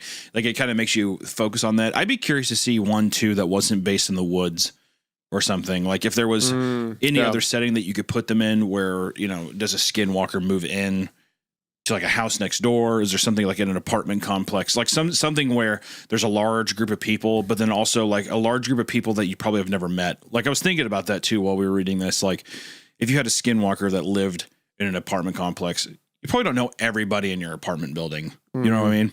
So that'd be a fun, effective way of like, can you trust the people that are around you that go in and out of your building every day? Who knows? Stuff like that, I think would be. It's a lot also of fun. What I really like about the story, I do have to say, out of like the Goat Man stuff like that, this is much better written. Yeah, just like with the actual language issues and stuff like that, way better, and way better than a lot of the early like Rake stories and stuff like that. I think. Yeah, no, definitely. I mean, The Imperial, ending is. yeah, He's great. He's a great author. The ending is great because I was questioning myself at the end. It's like, well, how do we know he went with his brother Ian? And like, how do we know? Because if it's all memories implanted and he's describing it, how do we know that Oliver and Amy were the ones? it up also there, plants right? a realistic. It does a couple things effective for me. It plants the idea too that was all of this just sleep deprivation, like starvation, dehydration, all that kind of stuff. It does plant that realistic thing where your mind is so fragile that it could have played these tricks on you. But then also I like the idea of almost like if something doesn't happen but it's so real to you, is it actually not real, or is it a reality? Like there's just something interesting about like I experienced all these things that felt real, and I don't think you move on from that. I think that it's like sticks with you, and to me that's really, really powerful too, of like something could have never happened, but because it happened in your version of reality, that truth is going to stay with you more than probably the actual reality of what happened. And to me, that's like the biggest mind fuck. That's like the scariest thing. Awesome memories being formed that never happened. And you have to like almost come to terms with that. Like it's fake, but it's like it's the horrible truth that you don't want to accept. To me, that psychologically is the scariest part of the story for sure. Yeah. Yeah, I like the, it's like, regardless if it was real or not, that was my girlfriend. For every sense of, my mind, that was my girlfriend, and I beat her to death on the side of the trail. So what does that say about me? Like, even if that was the technically correct move to do, because that was a mimic, we think. That was a mimic that he had to stop. It's like, I still had those memories, and I still did that. So what's that do to me? It takes like the kind of mimicry monster angle and makes you ask questions about yourself, like, well, would I have the capability, even if I knew something was fake, to do that to it? Yeah, could I kill if I believe? Do I really trust myself enough? And that's another thing too, is self-trust. Do I trust myself enough to make the decision to hit what I think is not my brother and kill him? Do I trust myself enough? Do I like? There's a lot of just, I don't know, what's introspective kind of ideas in the story, which really it's kind of interesting because this is clearly the best written one of these like Skinwalker stories. And then I would say Goatman and then the Rake, but you could tell that the Rake had just such a simple premise that like allowed so many other people to kind of like run with this and have fun. And I like that, you get stuff like the Goatman, which feels more like a cryptid. It's definitely a Skinwalker, but I would say it feels more of like that kind of, Mothman cryptid kind of feeling versus this does feel like an actual, if someone's like read the original Rake and they're like, I want more, this would be that story that I would show them. This is the thing I'd be like, this is a more realized fun thing. And even this was a pretty short story. Like you could have gone way more, you could have gone deeper and deeper. Usually whenever stories end in this way, where it's like, we did find the road and the doctors say this, I almost usually read that as the author's just kind of like, and it's done. Like, I just don't know we're just ending it like this, But it doesn't feel unsatisfying to me. You still get that nice question of him at the end, like Evan basically asking, are these things I experienced, are they real? Or, even if they're not real, I remember it as clear as day. And that's like something that I'm going to have to live with. It's such a fun and haunting ending to that, character's story, just the psyche. I feel like this character is definitely just broken by the end, Oh yeah. He was already like, the whole thing about the door, he already had like social anxiety, and now it's like on top of that, I can't trust anyone ever for anything, and I have distinct memories of beating my girlfriend to death. So yeah, and and I think that it does a good job in terms of full circle moments at the beginning of the story. I'm awkward. I really don't even want to go on this deal, but I'm just going to go to get out of my comfort zone. And by the end, it's just a full thing of I'm awkward. I don't even know who I am anymore. I don't even know the memories I have. It's kind of like you establish a nice relationship to find out that it's totally not real. And that these conceptions that you had about yourself at the beginning are true. It's like a vicious cycle of just kind of rinse and repeat, you know? Like, I feel like this is going to be that guy's fucking story forever. He's going to go out. He's going to feel like he makes an establishing connection with someone, even if there's not like a fucking weird paranormal aspect to it. It'd be like, oh, I met this person. Let's just say a girl, met this girl. But then he gets too in his head about it. And then he's just like, she'll never be able to like me the way that I like her. Rinse and repeat. You know what I mean? It's just kind of like, it's just a vicious cycle. So yeah, I don't know. Anytime you get into like those weird things of a character being introspective, it's always just another layer to a character that's just a lot of fun, you know, versus like the goat man thing. It's just like, yeah, I don't know. The shit was kind of spooky up there in the woods. So hope me and my friends can get it. It just doesn't like, you don't get a feel for the characters in the same way. Not to discredit Goat Man, because I like that one too, but yeah, it was a fun story. I would recommend Imperial. As always, he's a home run hitter here on the podcast. Always happy to read his stuff. Thank you guys for whoever was listening to this on Spotify or Apple Podcasts, all that jazz. And thank you for our Patreon supporters. Thank you so much. Of course. Be sure to sign up if you want extra stories, extra content. You know, we've been planning a lot of fun stuff there, so be sure to check it out. Other than that, I hope you guys have a great rest of your day. Don't get lost in the woods, and you know, bring plenty of water, or just don't go camping. Don't go hiking. You know, stay in your apartment. Play video games. They won't hurt you, I swear. You'll be fine. Trust me. It'll be okay. No, thank you guys so much for the support. Again, check out Travis Imperial Incentive. Oh, I keep saying incentive. I think it's invective, but I'm going to keep saying incentive because I'm wrong. Travis at the link in the description. All of his stuff's awesome. If you enjoyed this, he's got a ton of good stuff. This is also one of his earlier stories. So the guy's insane. So check him out. Thank you to everyone on the Patreon. Thank you for the support. It means the world. And we hope you guys enjoyed. Thank you. Don't you say we will see you in the next one now? Okay, you already stopped recording. Hold on, I can do a Hunter impression. We will see you in the next one. And then I make some quip about the episode. Don't beat your girlfriend to death, haha. And then I say bye. So bye.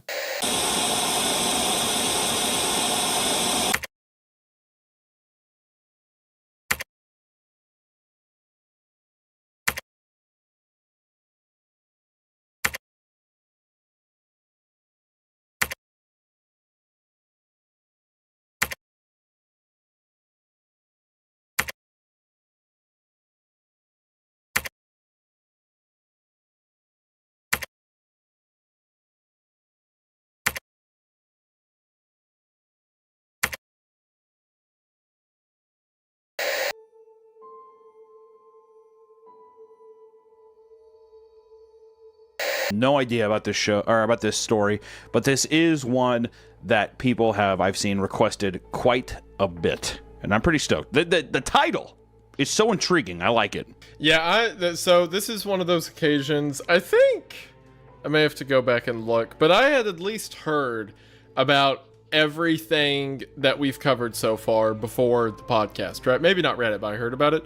This is the first one that the first time I ever heard about it was in comments for Creepcast. People were like, you should check this story out. So I'm completely blind. I'm as blind as you are on this one, so I'm excited to see how it goes. And if it's awful, it's your fault. Keep like audience. It's your fault, audience. Okay. I was gonna say I thought I had to take the weight there. No, but not fine. you. I'll put it on the audience as well. The audience. This is written by That Exo Guy, user That Exo Guy. Oh, it was 2 years ago. I wonder if that's kind of why it was past Jizz.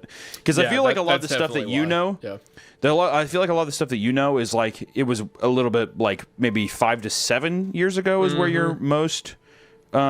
You know what I mean? It's stuff I had late high school, like college. That's like my area of expertise. But yeah, that's why this is off my radar. But that's not to say, you know, good stories can't come out since then. Not to say bad stories can't come out since then. Not to say good stuff can't come out since then. So I'll check. I'll see what you kids are up to, what you Zoomers have got in store. I'm stoked. I mean, I'm ready to get into it. So, I mean, I guess without further ado, let's read. The Thing in the Basement is getting better at mimicking people.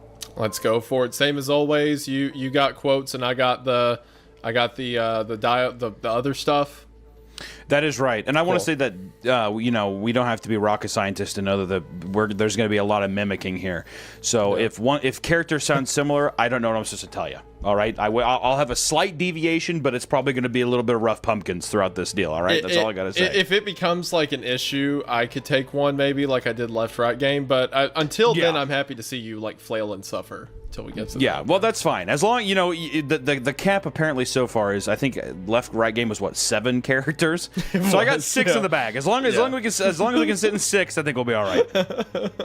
Yeah, as long as people start dying, you're good to go, right? We're perfect. We're gravy. All right, cool. Let's get into it. Let's do it. Part 1.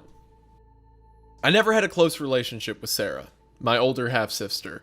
She was born out of my dad's earlier marriage, so by the time I came into the picture, she was already a teenager.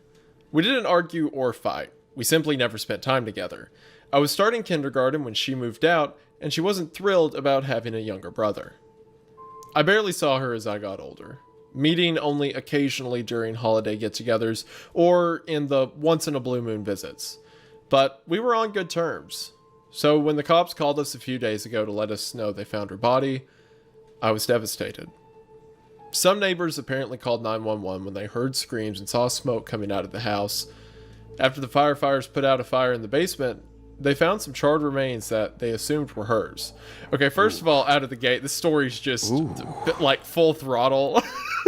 Like immediately, I was like, "Good God!" Yes. Like, Second paragraph, we've got a charred body. Like, whoa. Okay. Yeah. Well, right. you know what's kind Wake of up. interesting is it kind of reminds me of Midsummer a bit. Whenever the girl unalives herself with her family in the house as well, and now we're kind of having this estranged relative as the sister in Midsummer as well, who's kind of picking up the pieces after the fact.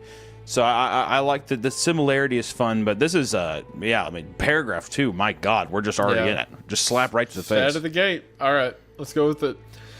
They couldn't identify her given the body's state, but all of the evidence pointed towards an accident. She didn't have a husband or kids, so the duty of burying her fell on us. The funeral was what you'd expect under such circumstances. Lots of crying and mourning around a closed casket. But the deed was done. I was left an only child. And a few days later, we took to scouring her house and doing an inventory of her belongings. It was an all-around unpleasant experience on many levels. It felt so wrong to go through her things like that.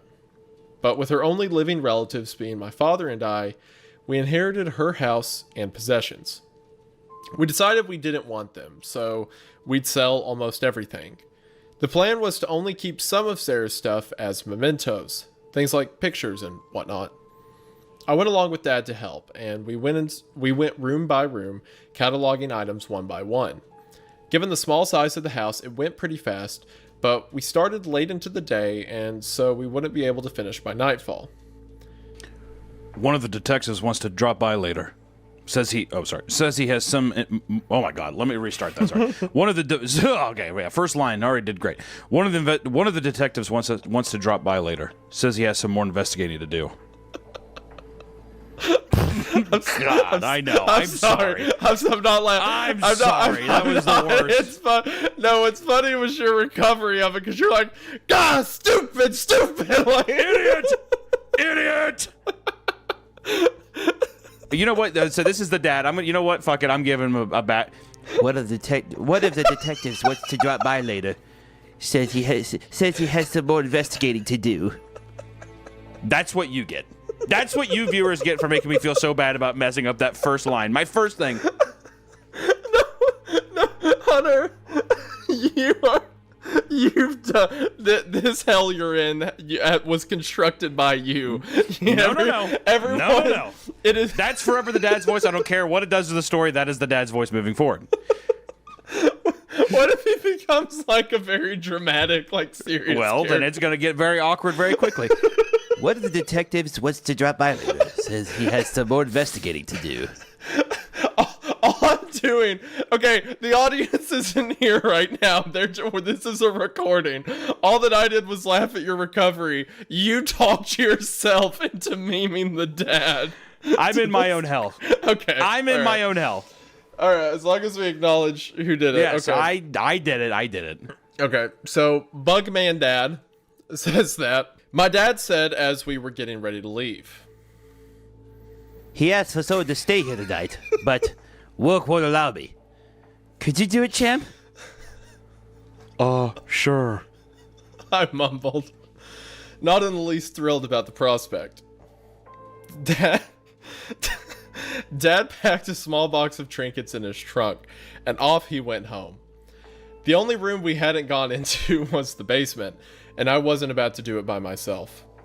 The wooden door leading into it was wide open, charred by the fire and black with soot. The basement itself was in similar condition, ravaged by the fire and by the firemen's attempts to put it out.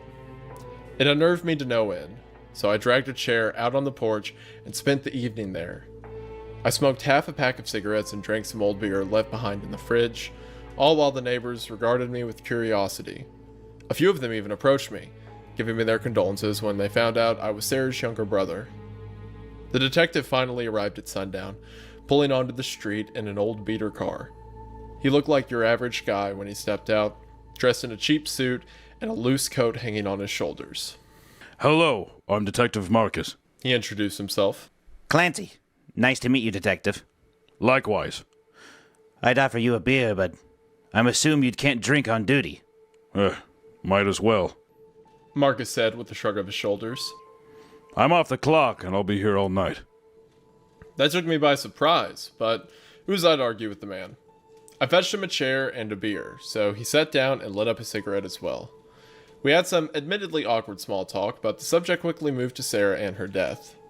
Marcus asked the usual questions. Was she depressed? Did she go out? Or was she a shut-in? Did she have any friends or romantic partners he could question? All perfectly reasonable questions meant to dig up new leads, but I was the wrong person to try and answer them.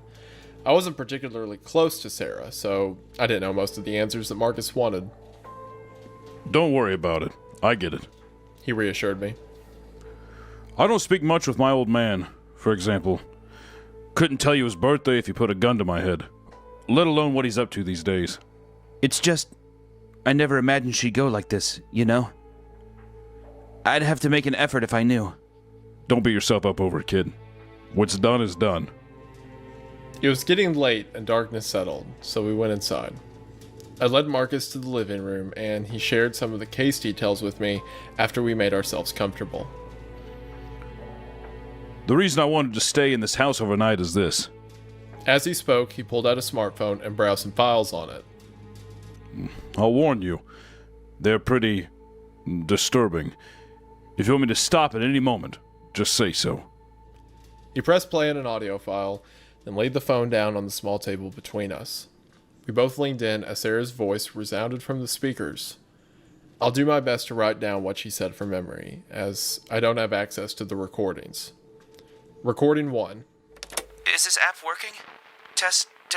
Oh, okay. Well, my name is Sarah. I moved into this house 2 days ago, and I heard some strange noises last night from the basement.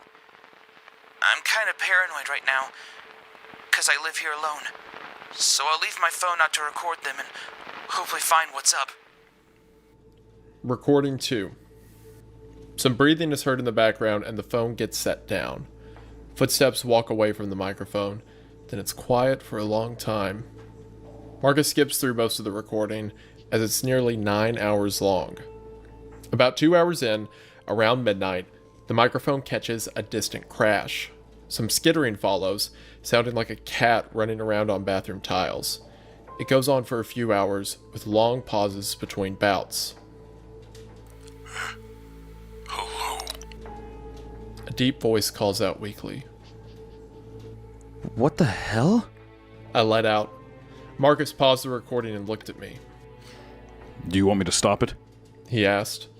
I contemplated this offer. On one hand, whatever followed had the potential to traumatize me for life. But on the other hand, the sheer curiosity would eat me up alive if I didn't find out more. So I gave in and told him to let it play. The voice calls again, this time sounding more human. Is anyone there? No one answers it. The voice falls silent, and the skittering carries it away from the microphone. No more sounds are heard that night. Recording 3. What the hell? What the hell? I knew it. Someone's living in my basement. Recording 4. Okay, I calmed down a bit. I was terrified after I listened to the last recording, so I ran out of the house and called the cops. A squad car came after about half an hour, and the bastards took their sweet time. But I showed them the recording. I went back inside, accompanied by a cop, and we checked out the basement. No one was there. We turned the place inside out, we checked everything, but the room is small. No windows, no exits, and no place for someone to hide. The cops think that it was an intruder that broke in, but they couldn't find any signs of it. They said they'll patrol the neighborhood at night and keep on the lookout for any suspicious activity. One of them also asked me to keep recording, just in case. Recording 5. Okay, here goes. I'll leave the phone out tonight as well. The cop car just passed on the street, so I feel a bit safer. The sound of the phone being placed down is heard, and Sarah's footsteps follow. She leaves, and the recording is silent for a few hours. Marcus skips ahead through it until another distant crash is caught. Skittering returns, stopping a few feet away from the microphone. Hello? The voice calls out. Is anyone there? It sounds more feminine than the last time. Still inhuman, sort of like an artificially generated voice, but verging on crossing the uncanny valley into unnatural sounding territory. It calls out a few more times over the span of a few hours, sounding more and more like a woman. When it becomes apparent that no one will answer its calls, the voice stops. The skittering takes it away from the microphone, and the rest of the recording is silent. This is getting all kinds of freaky. I mumbled. I know. Marcus admitted. Never seen anything like it before. Do you recognize the voice by any chance? Not a clue. I admitted. It doesn't sound familiar. I was afraid that would be the case. Marcus said with a sigh. Sarah confirms a possible identity to the voice later in the recording, but I wanted to double check. Then maybe show it to Dad?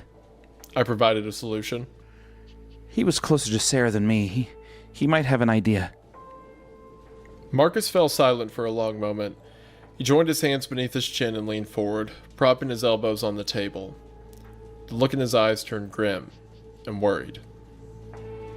I'm sorry, Sonny. He said out of the blue. For all you've heard so far, and for all that's to follow. But I'm glad it's not your father that decided to stay. These recordings might just break him. What? I asked, dumbfounded. What's that supposed to mean? It will all make sense if you keep listening. Marcus answered. The change in his demeanor was strange, and the night took an unnerving turn. I should have backed out. I should have kicked him out. I should have done a lot of things differently. But my curiosity mounted to levels beyond my ability to rein it in. So I proceeded to listen further. Man, all right, so that's the ending of recording, or that's the before we get into recording 6 here. Yeah. It's a pretty interesting build up. I like that it's building up that obviously something like pretty crazy happens, but even this Marcus guy, Sonny kind of alludes to the idea of I should have kicked him out, I should have done a lot of things differently. So I'm wondering what Marcus is getting ready to reveal, or I don't know, dare I say this early on, that Marcus could possibly be the creepy person in the basement? I don't know. So I'm very interested. It has me hooked. Great opener. My curiosity, I'm saying this as a bit of a cynic, right? My curiosity is if it keeps this energy up, right? Because this is like a bat to the skull way to start a story, right? My sister's dead on fire. A cop pulls up. He gives me tapes. It's my sister. There's a thing in her basement. Like it's, and you know what? If it like it builds off this, or if this is like a cold open or something, that's the setup for the rest of the story. Stellar. I love it. This is so much fun because I'm already around the campfire in my head. It's already creepy. I'm already freaked out, and we're not even like halfway through the first part. So I'm excited. This is good. Wait! This episode is brought to you by the spring cleaning champions themselves at Manscaped. Clear out that winter bush with Manscaped's Lawnmower 5.0 and watch your confidence bloom like the springtime flowers. Embrace the season and join the 10 million men worldwide who trust Manscaped. And here is our special offer. Go to manscaped.com and use code CREEPCAST for 20% off plus free shipping. Would you know, I am a big hairy man. I'm a morbidly obese man who's disgusting. And before Manscaped, I was lost. I was a big hairball mess, but now I have seen the light, and Manscaped has made me into a sleek grooming machine. And the Lawnmower 5.0 has been more than helpful in that situation. Their 5th generation trimmer features 2 interchangeable next-gen skin-safe blade heads and a standard one for taking a little off the top and a new foil blade to go smooth wherever your heart desires. It also features dual LED spotlights to guide you through the darkest winter debris. Navigate with confidence in your own delicate areas. Oh, ouch. Just kidding. It's all good in the hood. Hate making a mess? Not to worry. This bad boy is waterproof. Shave in the shower, in the bath, or even in the ocean. A little salty surprise. And I love this thing because it comes with a compacted case, and I get to take it wherever I go. It doesn't matter where I am. It fits. It's a little perfect to go bag. Spring Clean doesn't just apply to the nether regions. Get the full grooming experience with Manscaped's signature Beard Hedger Pro Kit, plus Handyman Electric Face Shaver. Whether you're looking to craft your signature look or clean up at the neckline, these are always the right tools for the job. So get 20% off and free shipping with code CREEPCAST at manscaped.com. That's 20% off and free shipping with the code CREEPCAST at manscaped.com. Nothing like a little spring cleaning in your pants. Thank you, Manscaped, for this beautiful sponsor. And back to the episode. Recording 6. Let us go on. What the hell? That was Mom? Sarah cries into the microphone for a few minutes before the recording ends. Oh, interesting. So recording 6, So Sarah is thinking that that the person in the basement's mimicking her mother at this point. Yeah. I wonder if... Does he mention his mom anywhere before? I don't think so, right? Does he say I don't think so, anything? because it seems like I believe it's the mom from a different Earlier marriage. Yes. Right? Correct. Yeah. So it's like, I don't think that even Sonny knows what this is. That also explains why the cop was like, I'm glad you're here. You know, because you never even knew this mom that she's talking about. Yeah, that makes sense. He's like, it's probably going to be a lot easier for you to know. Yeah. Interesting. Okay. Right. This is pretty... Okay. All right. Recording 7. I'm not gonna call the cops anymore. That was Mom calling out. I don't want to talk to her. She's been gone for so long. Ugh. Oof. Yeah, I don't know. Mom's dead. Yeah, I don't know if I like that. Yeah. You know what? Call me old-fashioned, but talking to dead ladies, not my cup of tea. You know? Well, I'm even just thinking about being down in my basement right now, and then I think I hear my deceased mother, like, oh, God. Well, also, she's doing a thing, too. Well, it's weird. She's like, that was my mom calling out, I don't want to talk to her. She's been gone for so long. Like, I feel like a lot of stories would take an angle about being... like, oh, I want to, I miss my mom. Like, that's a huge part of, like, Talk to Me, as a girl is trying to reach out to her deceased mom. So, I don't know. Just this thing of, like, I don't want to talk to her. It's been so long. It's kind of the opposite reaction I would expect from either a deceased mom, right? I find myself, as I get older, I get more scared by, like, concepts of mimicry, like family members and stuff like that. Because I think it's just I was so desensitized to it as a kid, because everything you read is like, it was wearing my mom's face, or it looked like my dad, or, whatever. But thinking about, like, a literal scenario where an unexplainable thing looks like your parent or your loved one or something like that, and it's like trying to sound like them, like it... The more I think about it, the more I don't like it, the more it bothers me. This one's interesting too, because she's not even seeing it. It's just it's just audio, just all sound. So in her head, it's like now she's visualizing that in her mind. Yeah. All right, so recording 8. Okay, I've calmed down a bit. I hope... I'll wait here tonight. The recording is silent for a long time. It turns off abruptly about a half an hour. Do you know anything about Sarah's mother? I jumped back in my chair at the sudden interjection, completely absorbed by my thoughts. Not really. She died before I was born. It was why Dad remarried. Marcus gave me a thoughtful nod of his head in answer, and he played the next recording. Recording 9. It's back. I'll start another recording. The scurrying returns. Sarah's breathing is audible in the background, and it gets faster as the sound approaches her. A chair creaks, presumably as she gets up, and her footsteps joined the skittering in the background. Hello? The same woman's voice from the previous recording calls out. Who are you? Who are you? The voice repeats Sarah's words back to her. Mom? Mom? The voice repeats her words again. Who the hell are you? How do you have my mother's voice? Who are you? The voice repeats. Footsteps resound again, approaching the voice as it says the same line over and over. Answer me! Sarah demands. Knocking is heard as if someone bashes a door with their fist. Answer me! The voice coos. What do you want? Voice lets out a few garbled words, but they are unintelligible. Its pitch and intonation adjust before it speaks again. Sarah, my dear, is that you? I was left stupefied. The uncanny valley was finally crossed, and the voice sounded decidedly human for the first time. It held none of the animalistic traits from before.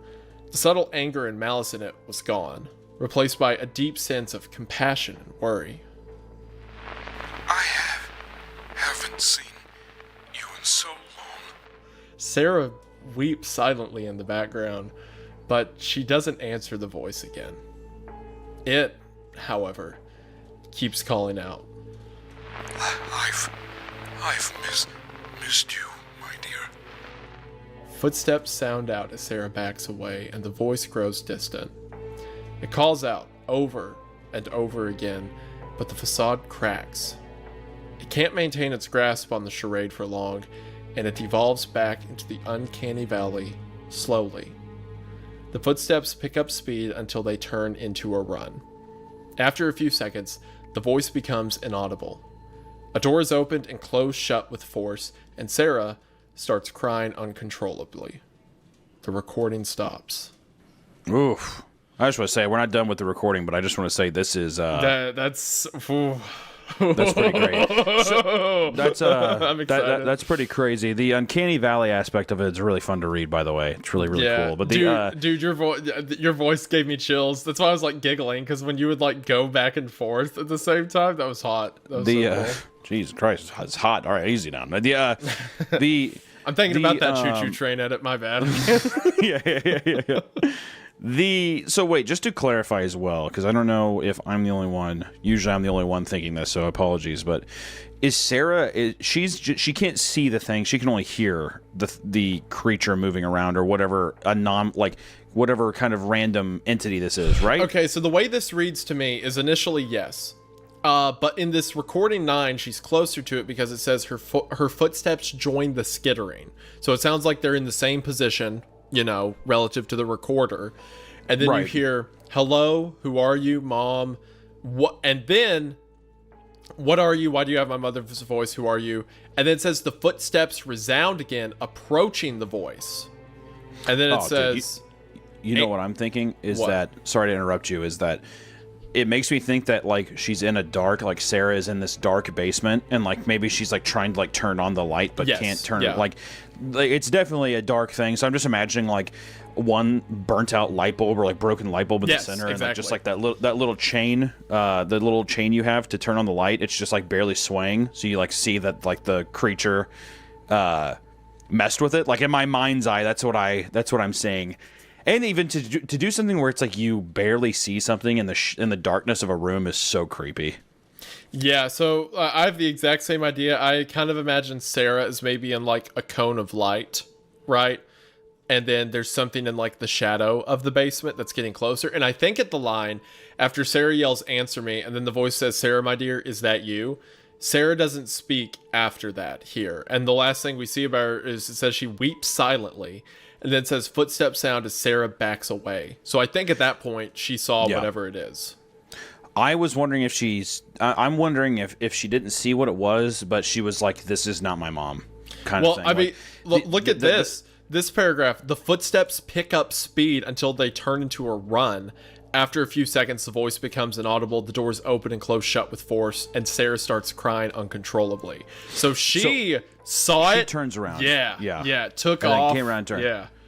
So yeah, I don't know. I mean, we still got to read on, but I almost see that she was so horrified by it because the only light source I'm thinking is coming from into the basement is from, I would assume, the doorway that is opened up, like the door leading into the basement. I assume that's stayed open, and it's just like this small trickle of light to where there's a little bit of light coming down, but it's like the entire basement is shrouded in darkness. So I assume that she saw something, or maybe she saw the silhouette of something. It freaked her out, or she came to terms with something and ran away and is just like totally in shambles. All right, let's keep going. I will say, so my early, like, again, we're not even halfway through part 1, but my initial thing is, I think this would kill as an audio show. Oh yeah. I'm sure there's some out there, and we'll do what we always do and look into it. As we get. Yeah, look into it and be sure and give a nice shout out at the end for some of the stuff that we found for sure. Absolutely, yeah. So let's keep going. The recordings are time-stamped, Marcus said. After this one ended, Sarah didn't make another one for a few days. Considering what I just heard, I didn't know what to answer. I kept silent, mulling over my own thoughts and feelings on the matter. As intriguing as the situation was, I mostly felt horrified and sorry for Sarah. I couldn't even begin to imagine what must have gone through her head after living through that. Why are you showing me all of this? If you really are a detective and part of the police force, you'd lock stuff like this away behind 10 locks and keys. What a weird thing to say. I mean, 10. Why specifically 10 locks and keys? How old is the kid here? That's like a 12-year-old statement. You put, I don't know, 10 locks on that? Like a high number? You'd put this stuff in Diagon Alley. It just makes pop culture reference. You'd have to catch this with the Infinity Gauntlet. What is this place? What do you mean? It's where wizards go. Oh, I've never heard of such a place. Oh, Marcus, you crazy little goose. What is this? Some kind of Horcrux? Yeah, she's like, what is this, a Horcrux you have here? Yeah, has like a Deathly Hallows ankle tattoo. Yeah. Well, this is actually a 32-year-old woman.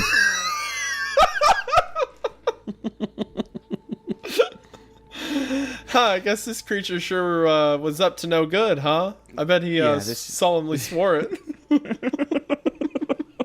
Marcus is like, I'm begging you to please stop. Please. I don't understand what you're doing, but I know it's a reference to something, and I don't care. What the hell is a Hufflepuff?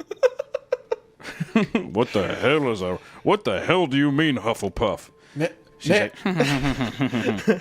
Man, Marcus, whatever this thing was, it's a Raven. It's a Slytherin for sure. Yeah, well, I better not. I hope Sarah didn't find the Sorting Hat down there. Who knows what house she would have been in. Okay, well, I'm going to keep playing these recordings of this crazy deity attacking your stepsister. The references don't even make sense. It's like, wow, I sure do feel like a Malfoy about this. Like, it's just...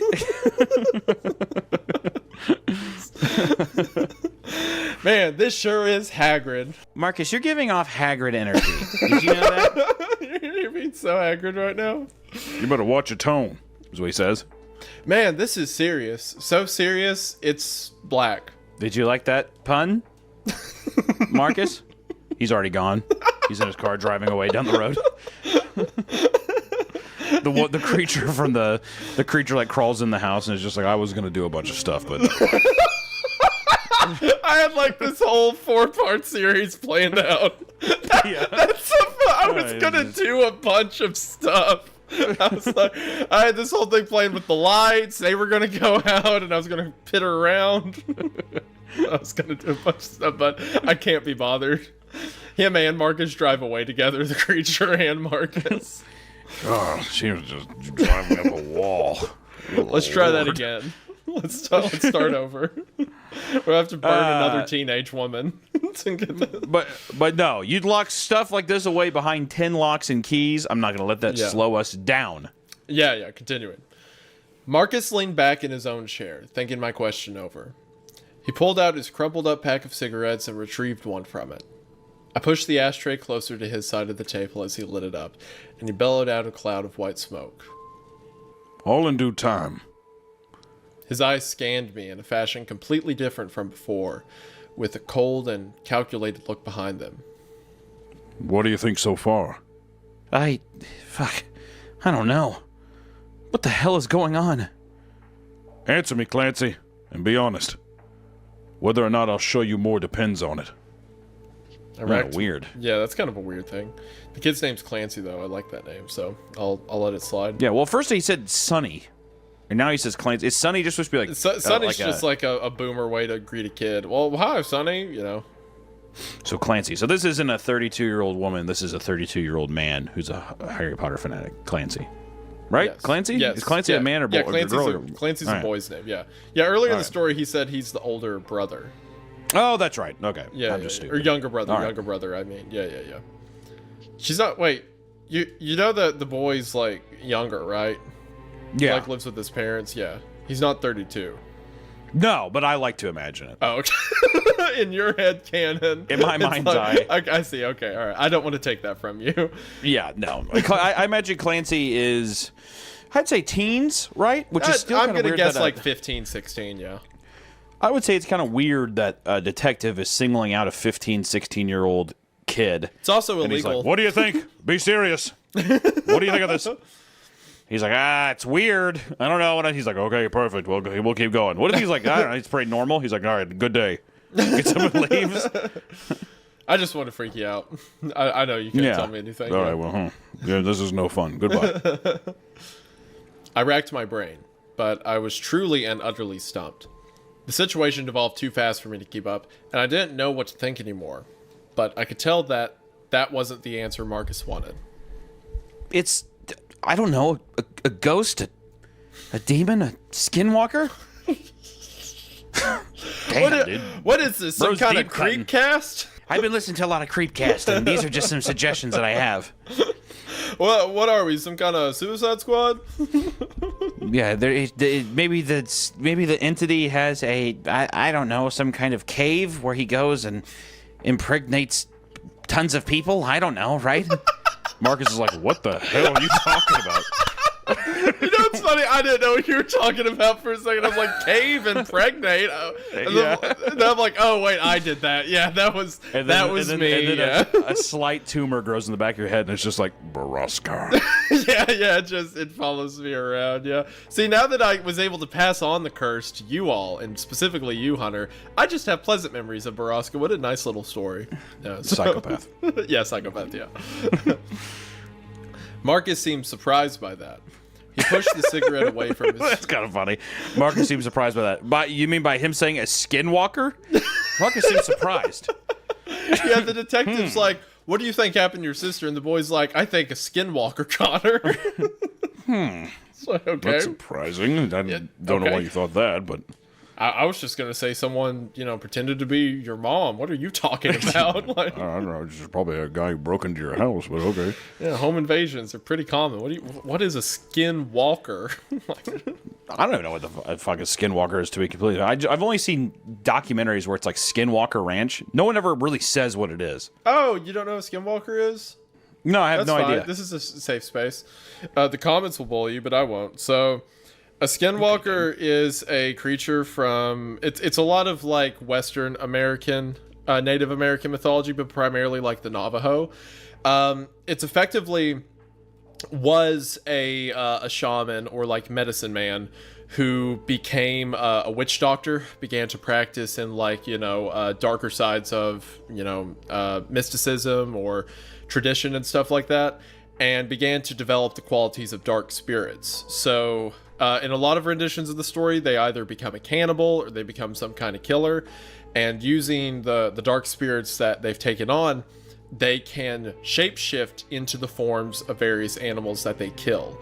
So if the shaman or if the witch doctor kills a coyote, he can wear the skin of the coyote and become one. But it's always implied that there's something a little off about it. Maybe their cry doesn't sound quite right. Maybe their legs don't move the way they're supposed to. Oh, That's okay. why when you see like uncanny animals, people will be like, is that a skinwalker? Right, okay. And I see. like that's the original story. It blends a lot with like Wendigo imagery, where people say it's not really like a medicine man. It's kind of just like a monster that can shapeshift. But yeah, skinwalker basically means a shapeshifter. Okay. It would be the same thing if they killed and ate a human being. Would they be able to take the likeness of that human? Oh, yeah. okay. It's not always they have to eat them. It's normally they have to wear the skin of them. But in some stories, they're cannibals too. Okay. But yeah. Like, so if say it killed someone you knew and pretended to be them, from a distance it'd look fine. But then you got closer. Maybe they walk differently. Maybe their face looks a bit off. Maybe their speech is a bit different. That's like the idea. Okay. Well, yeah, I sympathize with Marcus being slightly surprised then. Yeah, fair. He's like, go on. You were saying. You were saying? He pushed the cigarette away from his face, letting out another lungful of smoke. And do you believe that? That it could be something supernatural? What the fuck else could it be? What do you think it is? What I think is irrelevant. I want to know what you believe. God, dude, what is up with Marcus? This is like some weird. I don't know. Maybe Marcus isn't a cop, or maybe he is, but he's been like chasing some supernatural angle for a while or something. Yeah, well, I don't know. That's what I believe. Maybe, hold on, maybe he's not a cop at all. Maybe he just, because the only person who said he's a cop is Clancy's dad. So maybe he has been following like supernatural leads, thinks Sarah's death is supernatural, and then is like, oh, I'm a cop, can I talk to your son?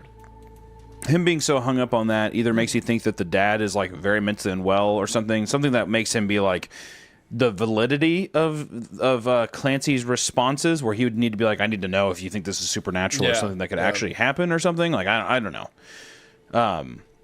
Clancy says, that's what I believe. I didn't know Sarah well, but she wouldn't fake something like this. So either she was haunted by something or you're messing with me. That's the correct answer. Marcus said with a satisfied smirk. He put out the cigarette in the ashtray and leaned over the phone, placing a finger over its screen. So how about it? Do you want to hear more? Why would I want that? Do you or do you not, Clancy? No hard feelings either way. I can't force you to listen. Yeah. Start the next one. I don't know for sure why I decided that. We could sit here all day while I blame curiosity or, more likely, stupidity, but those answers would be half-truths at best. It didn't feel like a want at the time. It felt like a need. I needed to go through with it. I needed to hear all of it. The reasons I felt that way didn't matter at that moment. I have a good feeling about you, kid. Marcus mumbled as his finger tapped the screen and started the next recording. Recording 10. I don't know what to do anymore. It's driving me nuts. Whoever's messing with me comes back every night. I hear them even now. The microphone picks up footsteps, and a door creaks open slowly. Faint mumbling comes from the distance, accompanied by the familiar skittering. It pauses for a brief moment before it speaks up. Sarah, my dear. The voice calls out, not entirely human. Please, The door closes shut with a loud thud, and Sarah retreats back into the room. I tried a lot of things over the past few days. It calls from the basement, so I got locks and put them on the door. They're untouched, so whoever it is isn't coming from outside of the house. It hides in there somehow. And I called the cops again while the thing was there, but it left when the cops arrived. The two officers asked me to unlock the door, and they checked the basement again. But lo and behold, it's as empty as last time. I'm not sure what they think of me.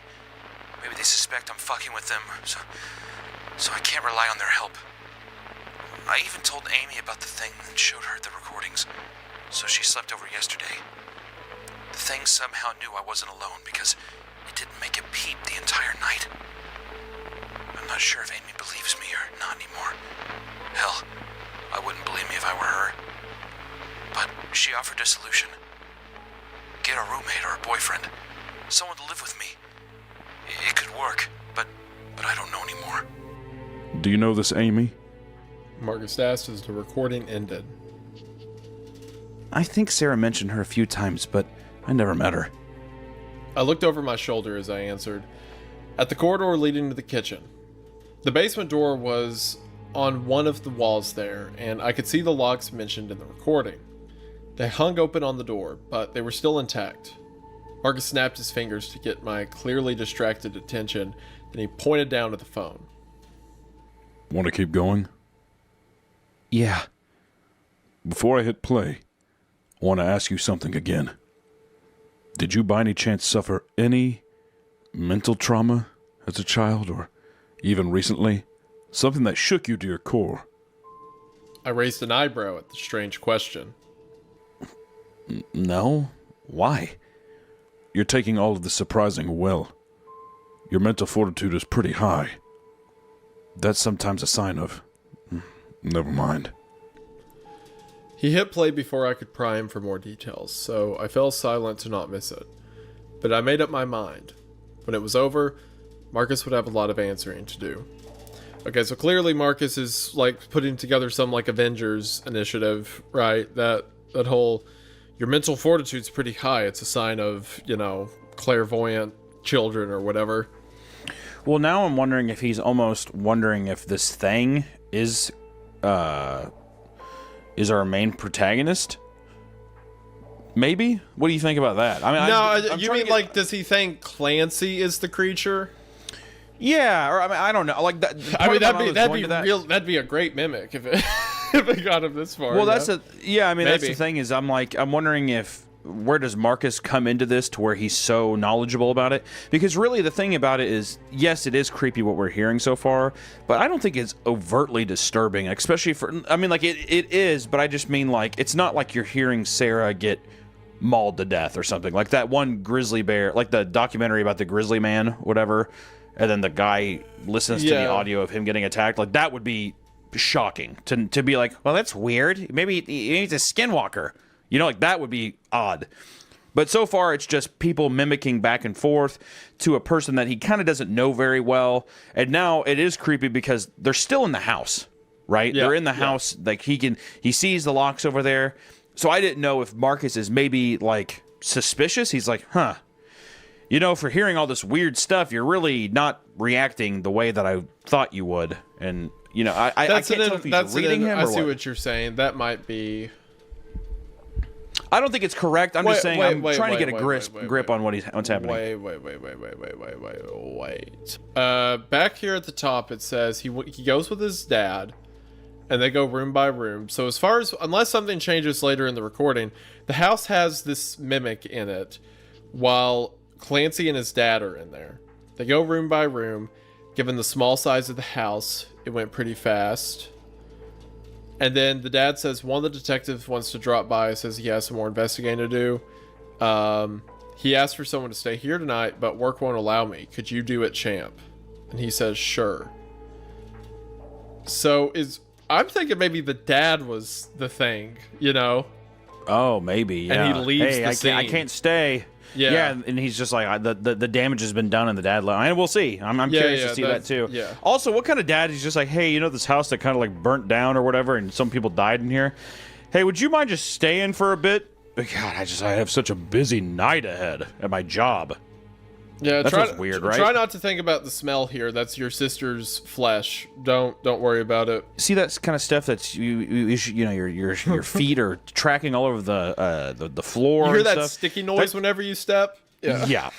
Yeah, the ashes that are on your feet that you're tracking on the floor, that's actually your sister's burnt skin. It's the ash of her burnt skin. So don't worry about that. I have to go to my job. I have to. There's totally just metal, bro. Do. All right, so you talk to the cops. I'm gonna go get some roadies. We're gonna take care. We're gonna do what we gotta do. Yeah, do a little booze cruising. Gotta steady me for the road, son. You know. Yeah. Have fun, 12-year-old child of mine. Have fun talking to the cops, nerd, idiot. Peace. Recording 11. I try my best to ignore it. I slept at a friend's house some nights, but that's getting harder to pull off. I tried looking for roommates, but no one wants to share a small house with this stupid pandemic around. And my search for a boyfriend is just fruitless. I'm getting a bit old for the dating scene. We'll keep at it, but from the looks of things, everyone's mostly down to fuck and not much else. I don't want to resort to frequent one-night stands. The police still answer my calls, thankfully, but they're not doing much. Even their patrols are getting less and less frequent. I'm at a total loss here. I've considered selling the house and moving, but I can't afford that. Dad might be my last resort. Ah, Dad might be my last resort. Maybe I can move in with him and his wife and son. We're not exactly friends, though, so who knows? And I can't risk telling them. There's no chance in hell they'll take me if they think I'm crazy. sorry. I did that because your theory right there was like maybe I can move in with Dad, dude. It's setting something up. I don't know. Right, we'll see. We'll see. Yeah. Also, I know this is kind of a lame criticism for horror stories. I understand, but at the same time, leave. Just you're in the house. The house is weird. Don't be in the house. Well, yeah. Just- I mean, just- I was gonna wait until we got done with our first. Okay, yeah, recording you're here, right, but- you're But right, I was, you're right. yeah, I was just saying, Okay. I do have some criticism so far. I'm Well, just like, okay, dude, hold what on. the Yeah, fuck are you yeah, doing? you're right. It can wait. We'll continue with the story. Hearing her opinion of me and Mom, it stung. Sure, we weren't more than acquaintances, but we're not horrible people. We would have taken Sarah in if she reached out to us. So to know that her salvation was so close, kept at bay only by superficial assessments of us, it sucked, plain and simple. And if she would have showed us the recordings, we might have even believed her, especially Dad. Play the next one. I demanded before Marcus had a chance to say anything. You sure? You sound a bit riled up. Maybe. Play it. Marcus sighed deeply, but he did as he was told. Recording 12. It's still here. It won't go the fuck away. I haven't talked to it in almost a month now, but it's still here. It's going to drive me insane for real. I can't take it anymore. I'll confront it again tonight. Maybe I can find out what the fuck it wants, or get some answers. Recording 13. The recording starts and is quiet, save for static for a few moments. Sarah takes a deep breath and a barely audible step. Are you there? The skittering returns, coming closer to the microphone than ever before. It sounds more frantic than usual. Of course, my dear. I'm always here. You stop that, you hear me? Stop using her voice! Sarah, I said stop! I know you're not her. The voice coughs loudly. It changes as it does, slowly morphing and growing deeper. When it stops, it sounds male. Sarah, honey. I paused hearing that. It was Dad's voice. No doubt about it. Although it sounded ever so slightly off, I could recognize it. Up to that point, my running theory was that the thing could mimic the dead. But Dad is still very much alive, so that threw my theory under the bus. I didn't know what to believe anymore. What do you want? I just want to see you. Open the door. Sarah backs away as her breathing grows faster. Please, honey. It's dark down here. I just... Shut up! Sarah runs away from the door as the voice calls continue in the background. That was your father, correct? Marcus asked when the recording ended. Yeah. And what does that tell us? I pondered the question for a moment. It's not a skinwalker like I thought at first. I don't know much about them, but like skinwalkers need to kill their victims to copy them, right? Not necessarily. Wait, what? Why? I knew it. I Is he- knew it. I knew it. Marcus is some kind of paranormal Yeah, demon hunter that's what I'm guy. saying. Yep. Yeah. Okay. Not necessarily. But they do need to hear the voice they're trying to copy. And anyways, the skinwalker could have broken down the door. So, it's something else? But what? I'm not sure yet. He went to play the next recording, but I stopped him. Where do you know so much about skinwalkers from? Mar- or. Marcus chuckled dryly. All in due time, Clancy. We still have a few recordings to go through. You know what? He hit play on the next recording, so we listened. So I'm really not liking this thing where it's like, why just not tell him? Why would that? Like, I know it's probably something where it's like, oh, if he tells him, it might jeopardize him from wanting to listen on. But still, is that not just annoying? All in due time. It's like, dude, just fucking tell him why you know so much about skinwalkers. Yeah, also, like... Okay, so Marcus, like, shows up and he's like, you know, Joey Badass, right? Like, he knows all the stuff. And he was kind of presenting himself as a cop so he could get along with Clancy. But I know Clancy's a kid, but there's still no level of Clancy. Like, there's the whole, wait, where do you know about skinwalkers or whatever? But I mean... Like, even when I was a kid, jumping to supernatural conclusions, if an adult went along with me, I'd be like, Feels a bit what? far-fetched. Yeah. Yeah, I'd be like, what the fuck, really? It's like, hold You on, think it's that? I was talking yeah. about a movie I watched the other night. What Oh, do you mean? yeah. I'm Marcus. And yes, it is a ghost. Yes, Clancy. I'd be like, well, you seem like a very irresponsible adult. I should have a parent right now. I'm Hey, scared. where's my dad at? Oh, he's a werewolf. I should call the police. The police are zombies or something. They're all plant people. They're all plant people. It's just me and you, It's child, just me and you, Clancy. against the world. Now, do you want me to show you where vampires come from? No. All right, then. I guess I'll play the next recording. Or Clancy's like, you mean Transylvania? Marcus leans forward. He's like, Now, how did you know?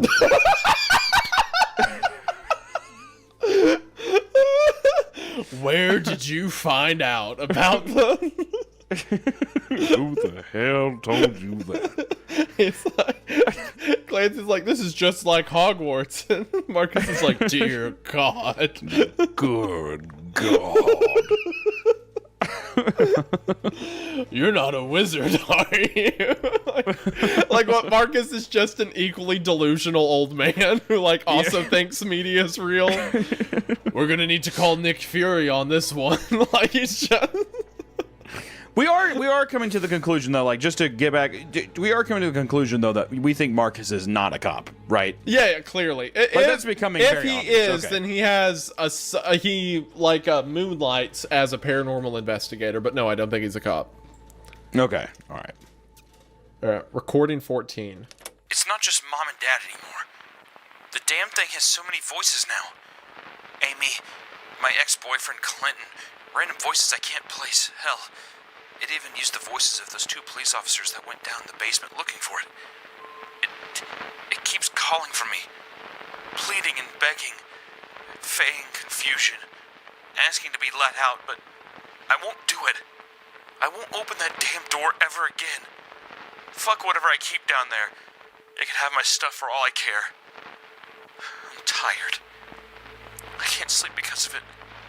It's getting so hard to do anything, I swear.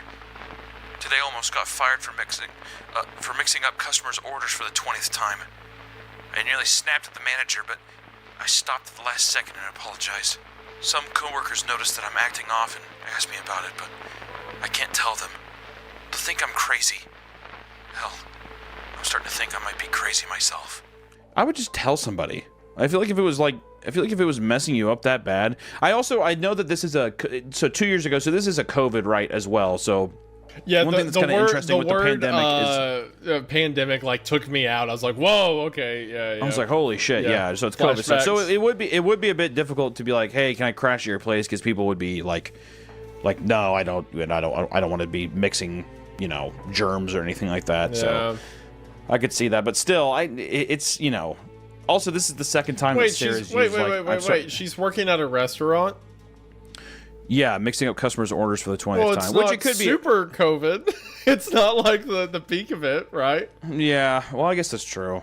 Maybe it's well. There were some places that did like drive-through and stuff like that, so maybe that's what. Yeah, who knows? I'm probably leaning too hard into. We'll save it for the end of the part at least. I was So, just say it is yeah. literally part 1 of 4, so we're derailing. Yeah. Well, we'll see. Okay, Yeah. we taking up too much time making fun of our only 3 characters so far, and 4 counting the dad's voice at the beginning. Recording 15. Sis? That's as far as I got into that particular recording. I slapped my hand over the phone with enough force to send cracks into the glass surface of the table. Marcus jumped back in his chair, taken by surprise. What the hell? That's my fucking voice. I knew this one would get you. Come on, dude. Come on. Marcus answered with a half grin. I knew this one would get to you. It's like, I imagine if I had like Willem Dafoe's Green Goblin. Like, Yeah, exactly. yes, I use knew your this one would get hatred. to you. Yeah. I knew this one would get to you. Only fools are heroes, Clancy. I knew this one would get to you. Marcus answered with a half grin. Or well, get to you more than the others.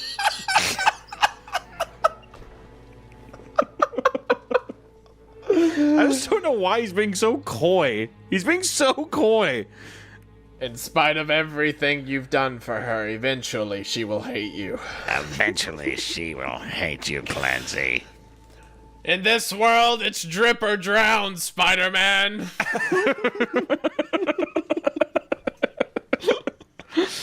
Oh God. Okay. Yeah. I have to keep the faith. I have to keep the faith. It hasn't lost me. It hasn't lost me. I just think Marcus's characterization is a bit cartoony. Is all. It is. It is. Well, even with Clancy a bit too. But well, I'm gonna keep Clancy's pushing. fine. Clancy's a child, so he gets some bonus points for me. From this point on, dude, I'm wiping myself. I'm going in with full love here. Okay. I never visited Sarah here.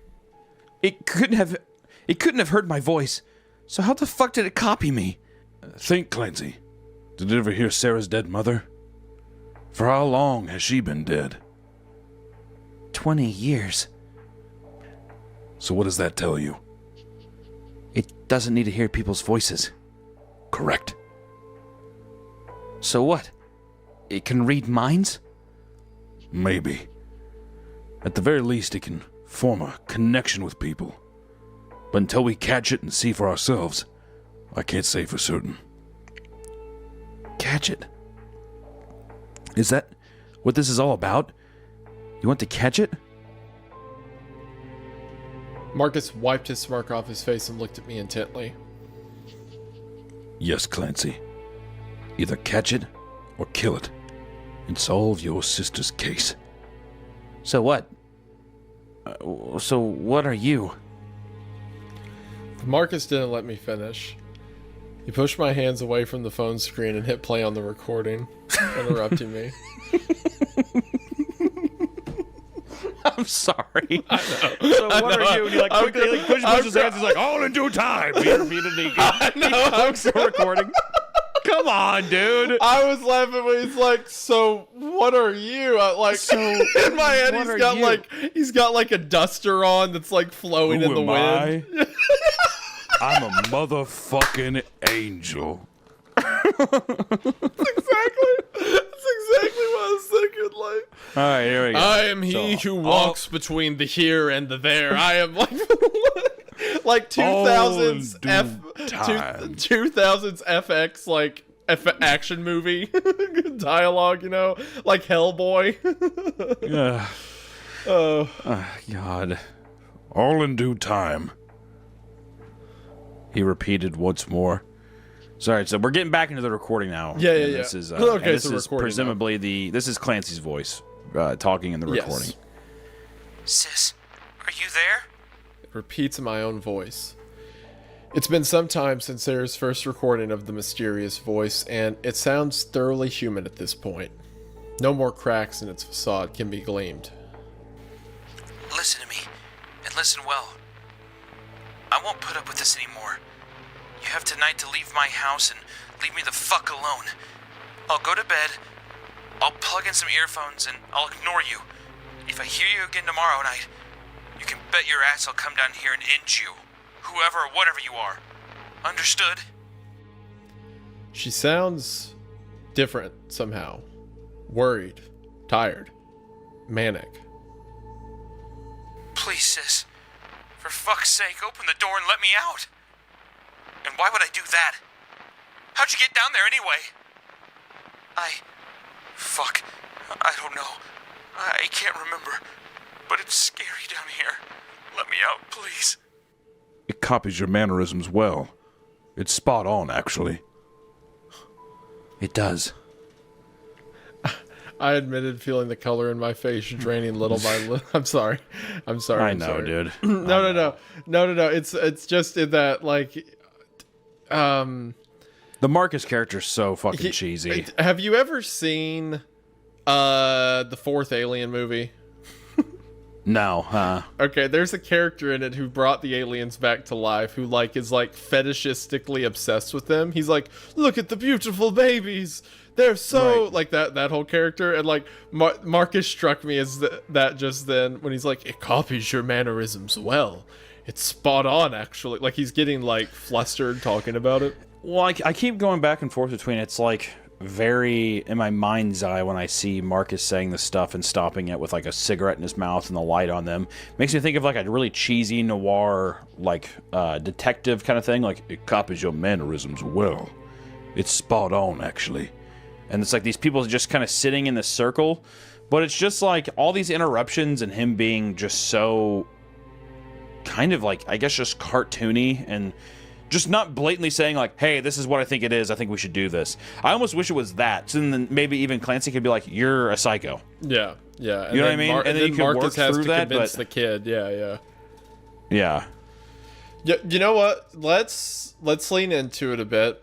Look, it's striking like Saturday morning serial, stuff. So you can do interesting horror things with that. Most of the schlocky horror films from the 80s I love so much are in that tone, right? So Right. So let's see how it goes All with right. that. With that in mind, I'm imagining him in the duster and the fedora, and he won't come out of it. So we'll see how that goes. Okay. All right. So I'll just proceed with the, it does. I admitted, feeling the color in my face draining little by little as I listened. Given enough time to learn, that thing could be a top predator. And let me guess, you can't let that happen. Oh my god.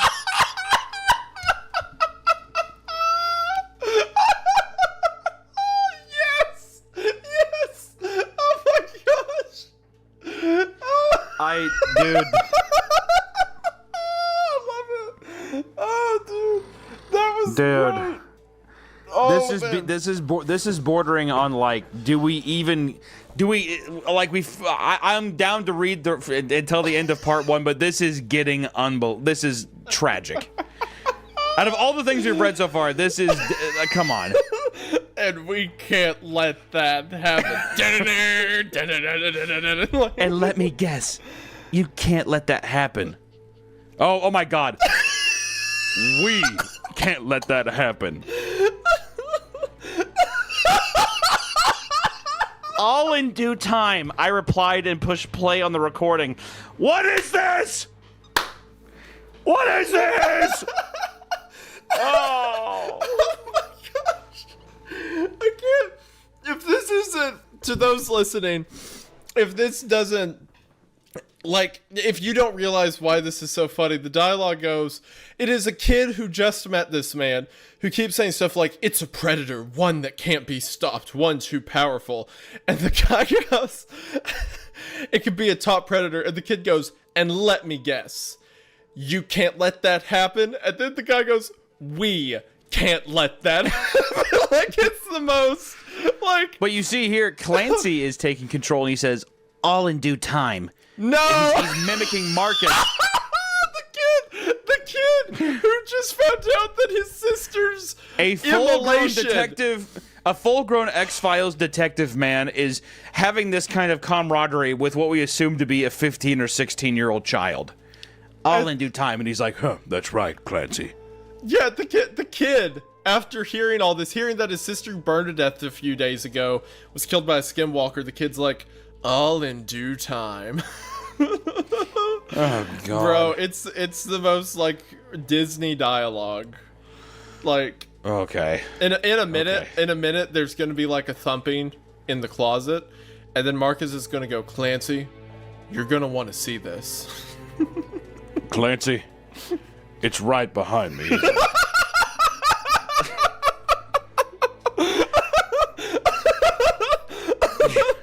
And you know what? Like, yeah, dialogue, very funny. I'm glad this is better to me than boring dialogue. I'll say that. Yeah. Yeah. Because it's certainly memorable. But I still like the monster concept so far. It's just the dialogue.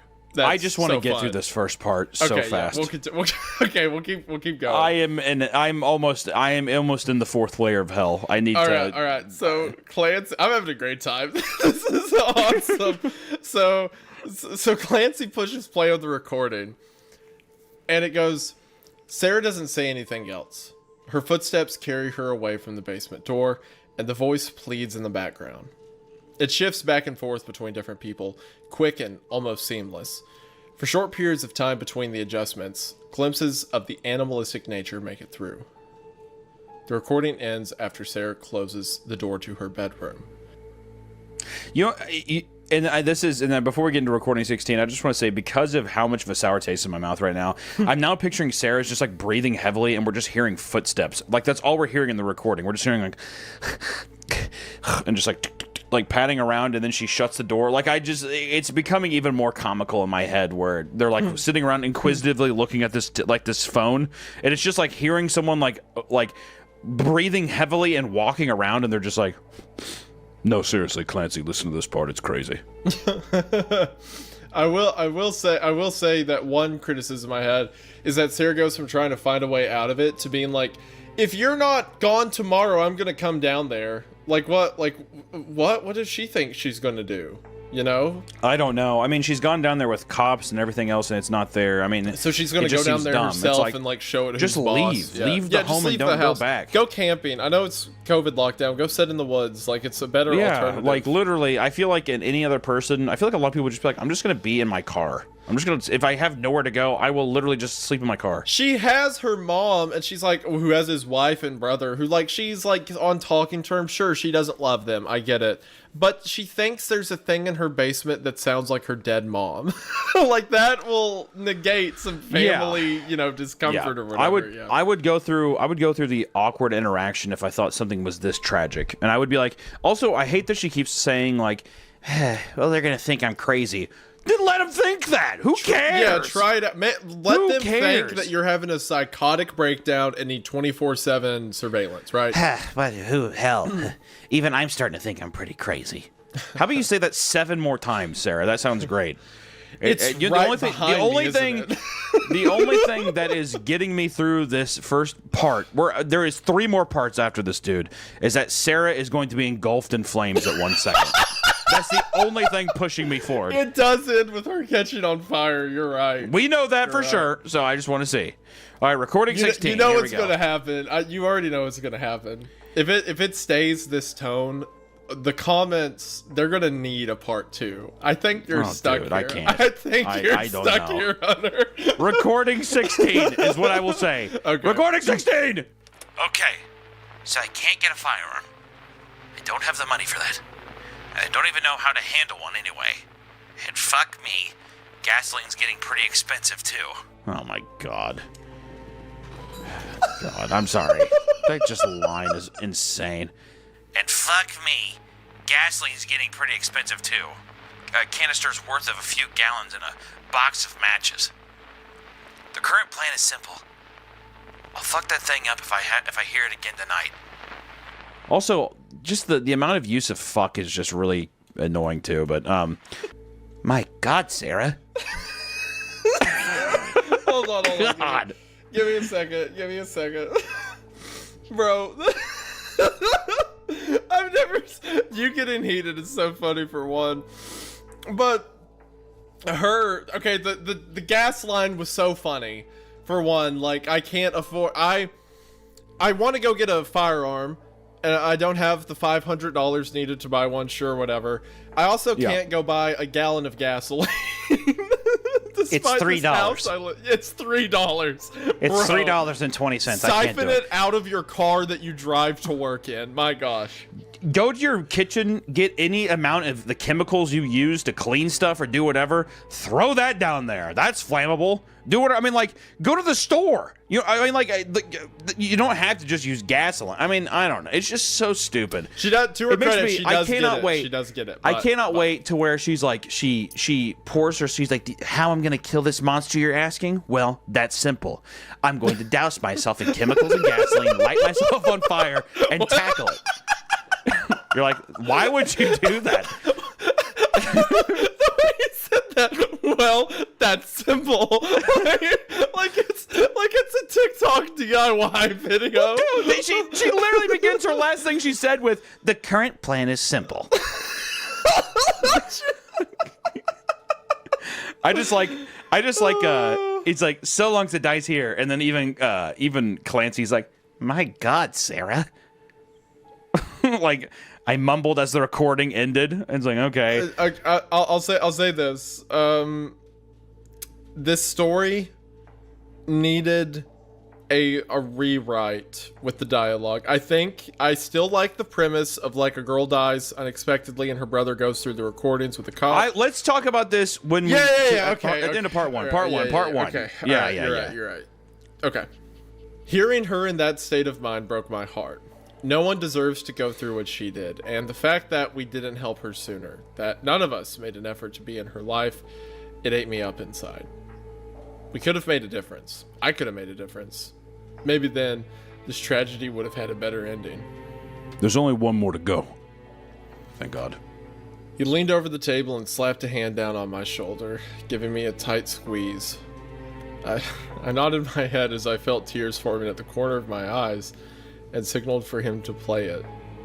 Why is it? Why is he? What are they, like, suddenly like a father figure? What was that? Well, the weird, but like also, why is he crying? Like, I understand that this is like there's a lot going on. I get it's emotional, but 30 seconds ago he went all in due time. Like, it's they're just like, so what? And you can't let that happen. Well, it's just also, it's like you don't know her that well, and these are also only audio recordings, and I'm sure that, like, it's still an emotional thing, but like, why now? If he was why emotional through all of the tapes, that'd be fine. But it makes sense. After the whole, like, we've got to stop it, and then it's 16 recordings, and this is the first time where he's like, oh shit, it's really hit me in the feels, Marcus. Yeah. He didn't like how much she said the F word. Also, when you were doing that, when you kept dropping, like, F-bombs through that, in my head, Sarah became Joe Pesci from Goodfellas. Yeah. We're gonna have to fucking kill this motherfucker for real. Yep, that's exactly. So what? So what do you want me to do? You want me to light the fucking house on fire, you stupid fuck? Funny how? How about funny? Oh God, here we go. Recording 17, and the first line is this. The fucker is still here. Yes! Okay, I'm excited. Keep going. This is great. This is like football. Go. The fucker is still here. I warned it. I tried to be nice. I really did. What more could anyone ask of me? A liquid sloshes around in the background, presumably gasoline. Her breathing is strained and close to the microphone. Metal rings out as it hits the floor. Sarah? It calls out in the voice of her mother. I warned you! Something topples to the floor and the sound of rushing liquid is heard. This is on you! It's not my fault! Sarah, please! The voice yells more desperate than ever. What are you doing? What I said I would! You didn't listen! Why didn't you listen? Please, Sarah, you don't have to do this. Just let me out, please! Enough! Stop using her fucking voice! The thing falls silent. Sarah takes a deep breath, and the sound of gasoline pouring out of the canister dies down as it presumably runs out. Her clothes rustle as she searches her pockets, and she shakes the matchbox when she finds it.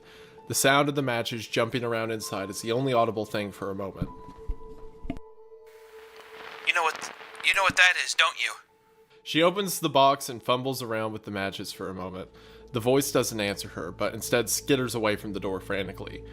Sarah takes one final breath, and the sound of a match being struck is heard loud and clear. Oh my god. Get fucked. I'm in hell. Okay. Imagine, here's the thing too, dude. Here's the thing, and I really want you to take this into consideration. Okay. They are not seeing any of this. They are hearing this on a recorder on a phone. Audio. Yeah. So you just hear like, Get fucked. You know it's sad? That line actually worked a little bit. I was like, oh, that's good. When she says stop using her voice, like that feels, there's like a reckoning for that almost. Kind of like if Sarah hadn't showed any like badassery in the story up until then, and then that was her first like resistance to it. It's so desperate it's against her mother. Like that works. But then 2 lines later, they had to go back to her holding the match like you called down the thunder, well now you got it, you know, like. yeah, I don't know. I mean, it started with, I mean, we'll keep going. Just end of part 1 at least, and then we can talk about more of this. Yeah, okay. The microphone doesn't pick up the lit match hitting the ground, but it picks up the gasoline igniting. Air rushes in as the flames begin to burn, and Sarah lets out a yelp. The voice begins to scream loudly, rapidly, switching back and forth. Please. Lets out one final call, for the first time using Sarah's voice. The recording ended, leaving me wrapped up in a whirlwind of emotions. I was horrified, I was stupefied, I was strangely glad for it to finally be over. I was a mess, to put it bluntly. My body felt like it melted into the seat, but I quickly composed myself when I remembered that Marcus still had some questions to answer. Did Sarah kill it? Did we bury a monster instead of her? I don't know. It could very well be the case. But then where is she? Exactly. Plus, a lot of other things don't line up. But to be fair, they didn't line up no matter which angle I went at it from. All that we know for certain right now is that someone died on a fire. So, Monster Hunter, huh?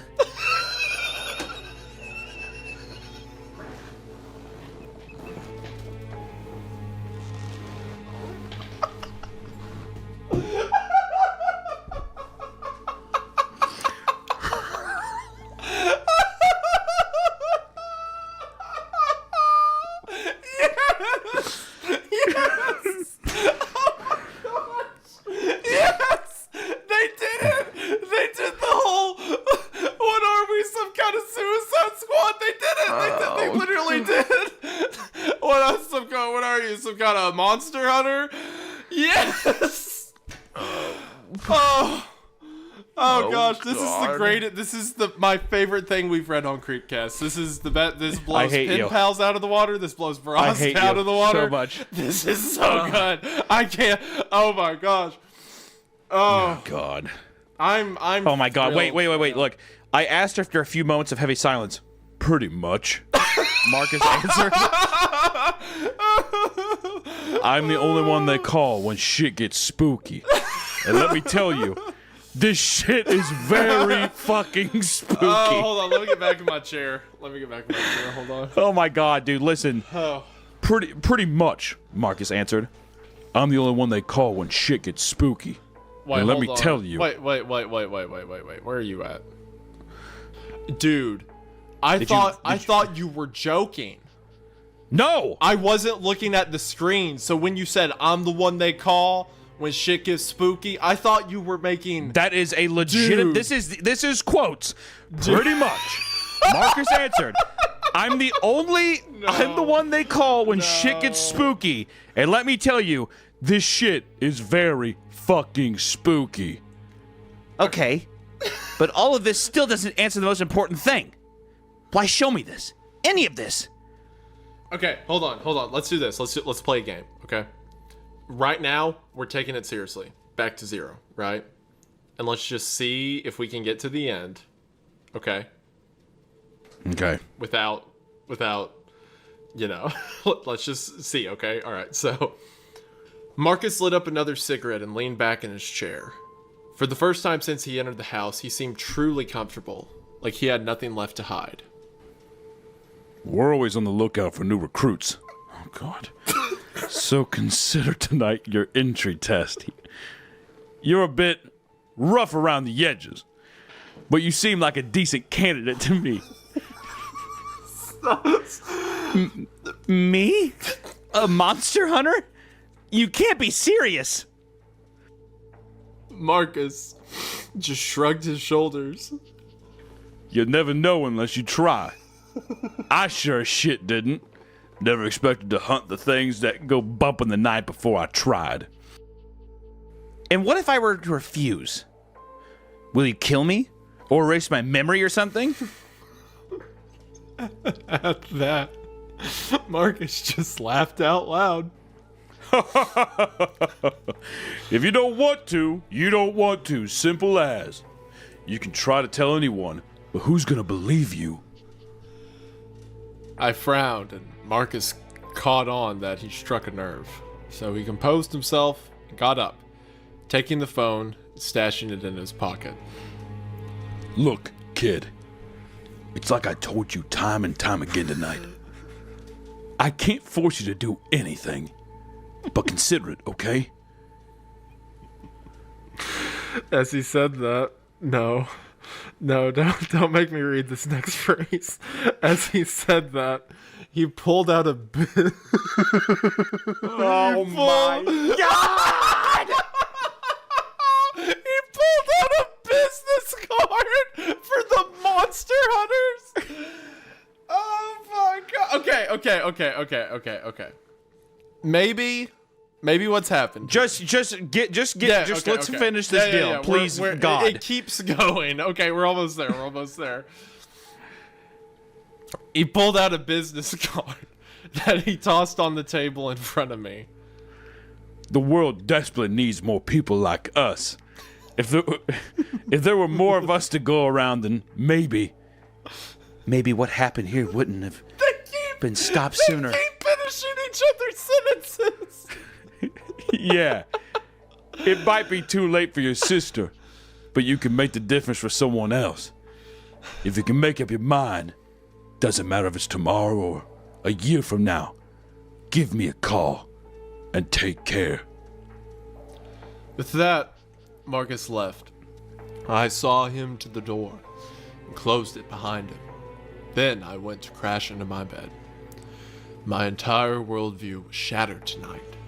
And I decided to get some rest before I tried to make sense of the pieces. The following days were uneventful, but even so, the strain of that night hung over me. It permeated my thoughts at all times, permanently active in the background as it burrowed deeper and deeper. Dad returned. We finished clearing the house and he put it up for sale. But I couldn't focus on that. Not when every other thought I had was about those damn recordings. In the end, I had to stay over for a little while longer, despite my constant complaints. Because of the slummy neighborhood and sketchy neighbors. Dad didn't want the house to go unoccupied. That's basically asking for thieves and punks to break in. And it's going to be hard to sell it if squatters make the nest here. So just hang on for a little while longer, okay?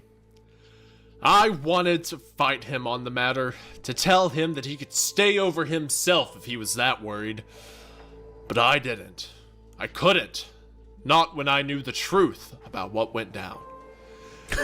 He wouldn't be another death on my conscience. So I lived in the house for another week or so, helping out with renovations and whatnot. And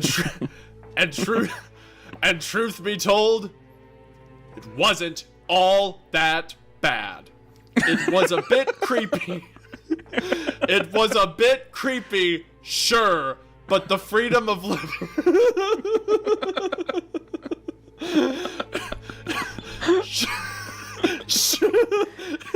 Sure, but the freedom of living on my own was oddly pleasant.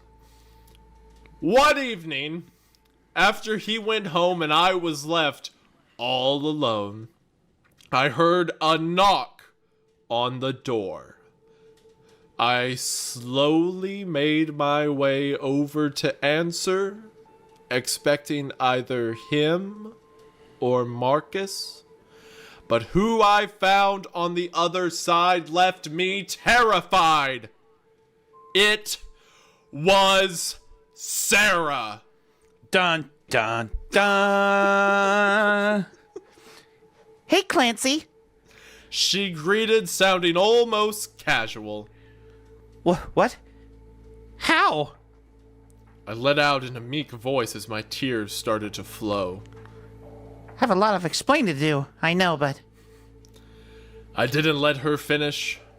I jumped her, latching my arms around her shoulders as I bawled my eyes out.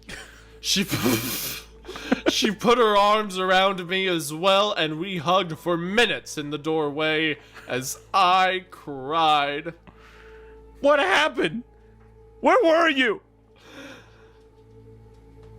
We buried you. We thought you were dead. I'm sorry. I had a lot happen, and I had some problems. I ended up running away to a friend for a while, and It's a long story, okay? And very crazy. Tell me about it. call Dad and tell him to come over.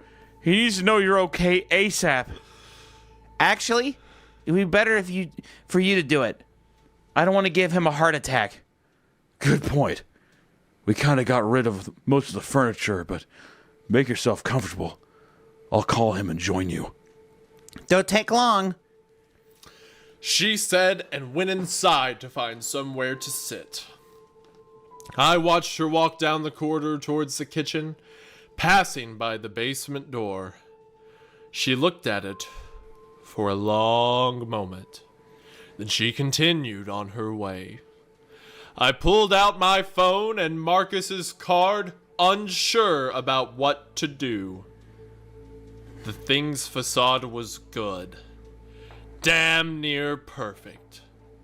But as it spoke, those last words in its voice cracked just a little. Dun, dun, dun. End of part 1. And actually, wow, I can't believe we made it through all 4 parts of the thing in the basement. Is getting better at mimicking people. What a story. Wow. Wow. Wow. I really, I'm at a loss for words. I really enjoyed all 4 parts of that I'm glad that we got through the whole story. You know what? You know what? This first part took much longer than I expected. We're already at an hour and a half on the recording. I would be curious. We can ask the viewers and the listeners at home if they want us to continue this story. We still have 3 parts if you do.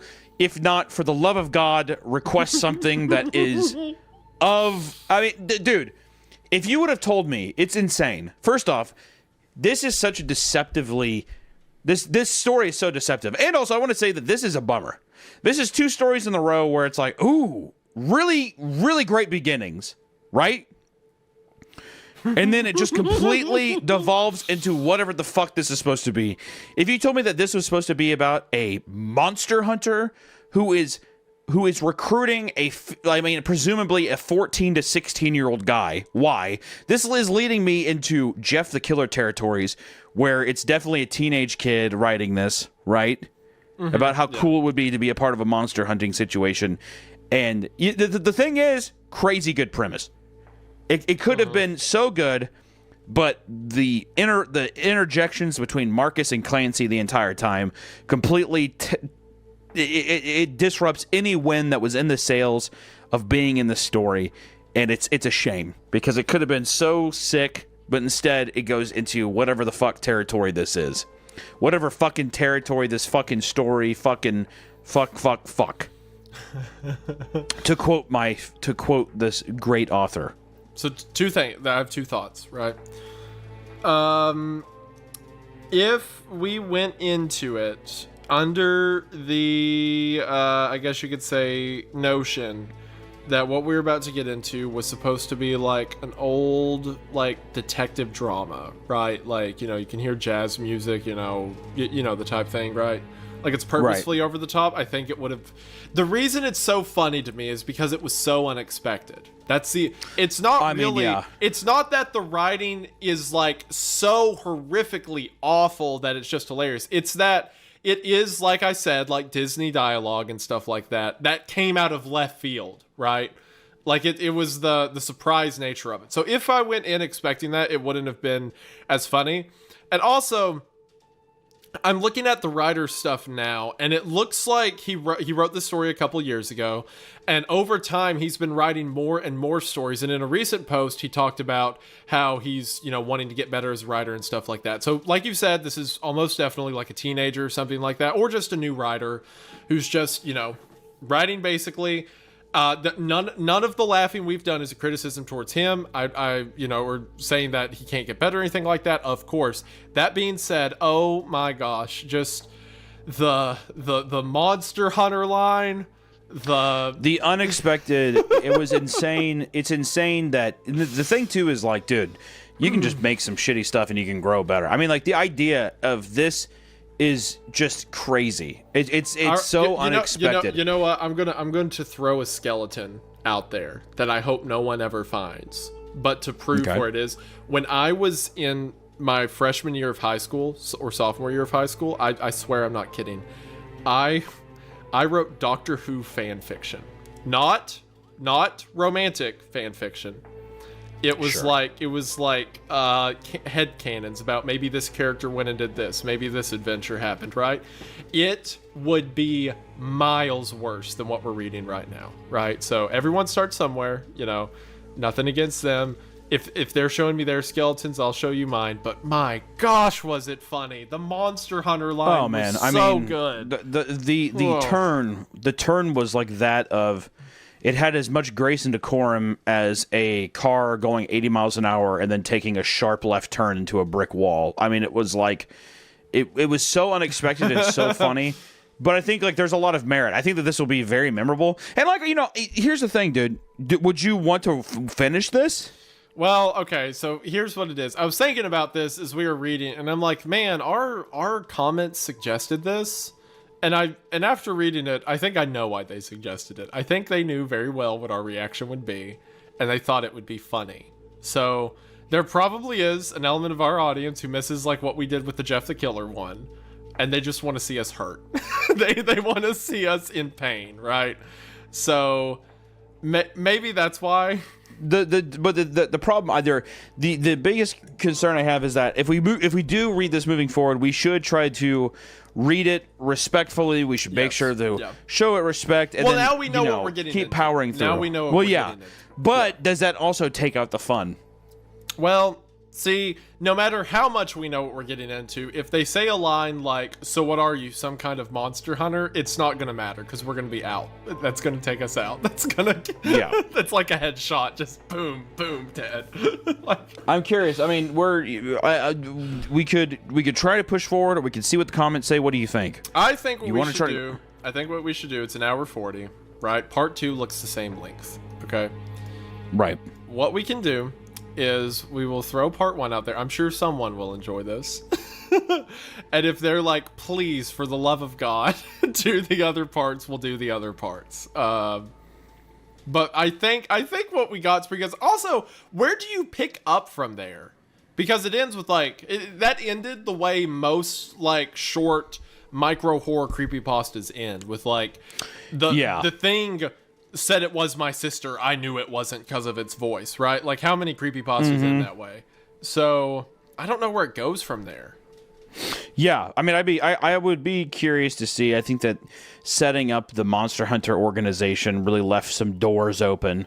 Yeah. So I'm guessing now that it's Clancy going to have to convince Marcus to come back, or maybe Clancy does end up joining the monster hunting thing, and then his first assignment is his now deceased Skinwalker sister, and he has to like observe it and do whatever, and he has to go by the guidelines. There's probably a set of rules that he has to follow and stuff, and maybe he gets into some trouble himself, and he probably also finds some situations where maybe even Marcus, you can't tell if Marcus is really who he is and all that kind of stuff. So or vice versa, Marcus is like, I can't tell if this is you or not, or whatever. So there's probably a lot of back and forth stuff like that, deception, that kind of stuff. I would assume. Yeah. This is crazy. This is crazy. I've never been so stoked on this creepy environment thing at the beginning, like being so excited about being like, oh, dude. That's why I found it so funny, because I was locked into a horror story. Well, dude, this is also why I love these creepypastas. And the thing too is like I have been so we ate way too good, with Baraska and then Pen Pal and all that stuff, even Left Right Game. And you're gonna have to sift through the layers of these stories and stuff before you can get into these truly biblically epic, awesome stories that or you're so fascinated by. But that's just that it's like horror movies. I mean, it's like there's some good horror movies, and it's a part of the hunt. And I like let me be clear. I enjoyed that. That was enjoyable. Oh yeah, no, I had a great time. Reason that we're not getting into that, but I enjoyed it. Yeah. I think that for part one thing, I don't know how much of an interest I have moving on to part two. If people are just absolutely enthralled by it, I'll consider it. But if people are also like, hey, let's move on to a different thing, I wouldn't be opposed to that either. Absolutely. So you let us know down below. And once again, too, guys, be sure to listen to us on Spotify and Apple Podcasts, all those places, and give us a nice rating. It helps us out. And be sure to let us know like stories that you enjoy in the comments below. We do, as you can see, we read them. We try to make sure and take suggestions from the community as well, so we appreciate it.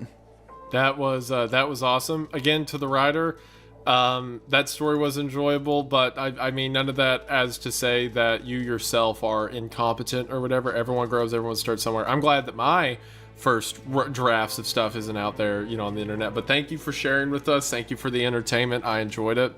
Yeah, dude. I mean, dude, like, there's no fun. If we laugh or do anything, there's absurdity to things. Absolutely. I mean, like, I think that you can offer, you can be disappointed or offer criticism with things and not just, we're not like saying that this person will never, be able to do whatever. Absolutely. I've made plenty of things, and still even to this day, I make absolute dog shit. I look at the progress I've made within the time I've been on YouTube, and it's been, it's always cool to see. So if anything, the only thing I would say with this story as well is that, like, to put your stuff out there publicly, to be ridiculed or to be loved is the first step of truly becoming a better artist, to being a better creative. You have to do it. So I think that this is just that initial step, and I'm stoked to, see what else comes out of it. Yeah, I agree 100%. I enjoyed it, and I will say this. I think I can say definitively that was better written than Jeff the Killer. Oh, dude, yeah, definitely. 100%. Yeah, 100%. Come on now. What are we doing here? Definitely. Yeah. All right, y'all. Well, that's all we have for this week. We will catch you on the next episode. Goodbye. Thank you all for watching. Bye.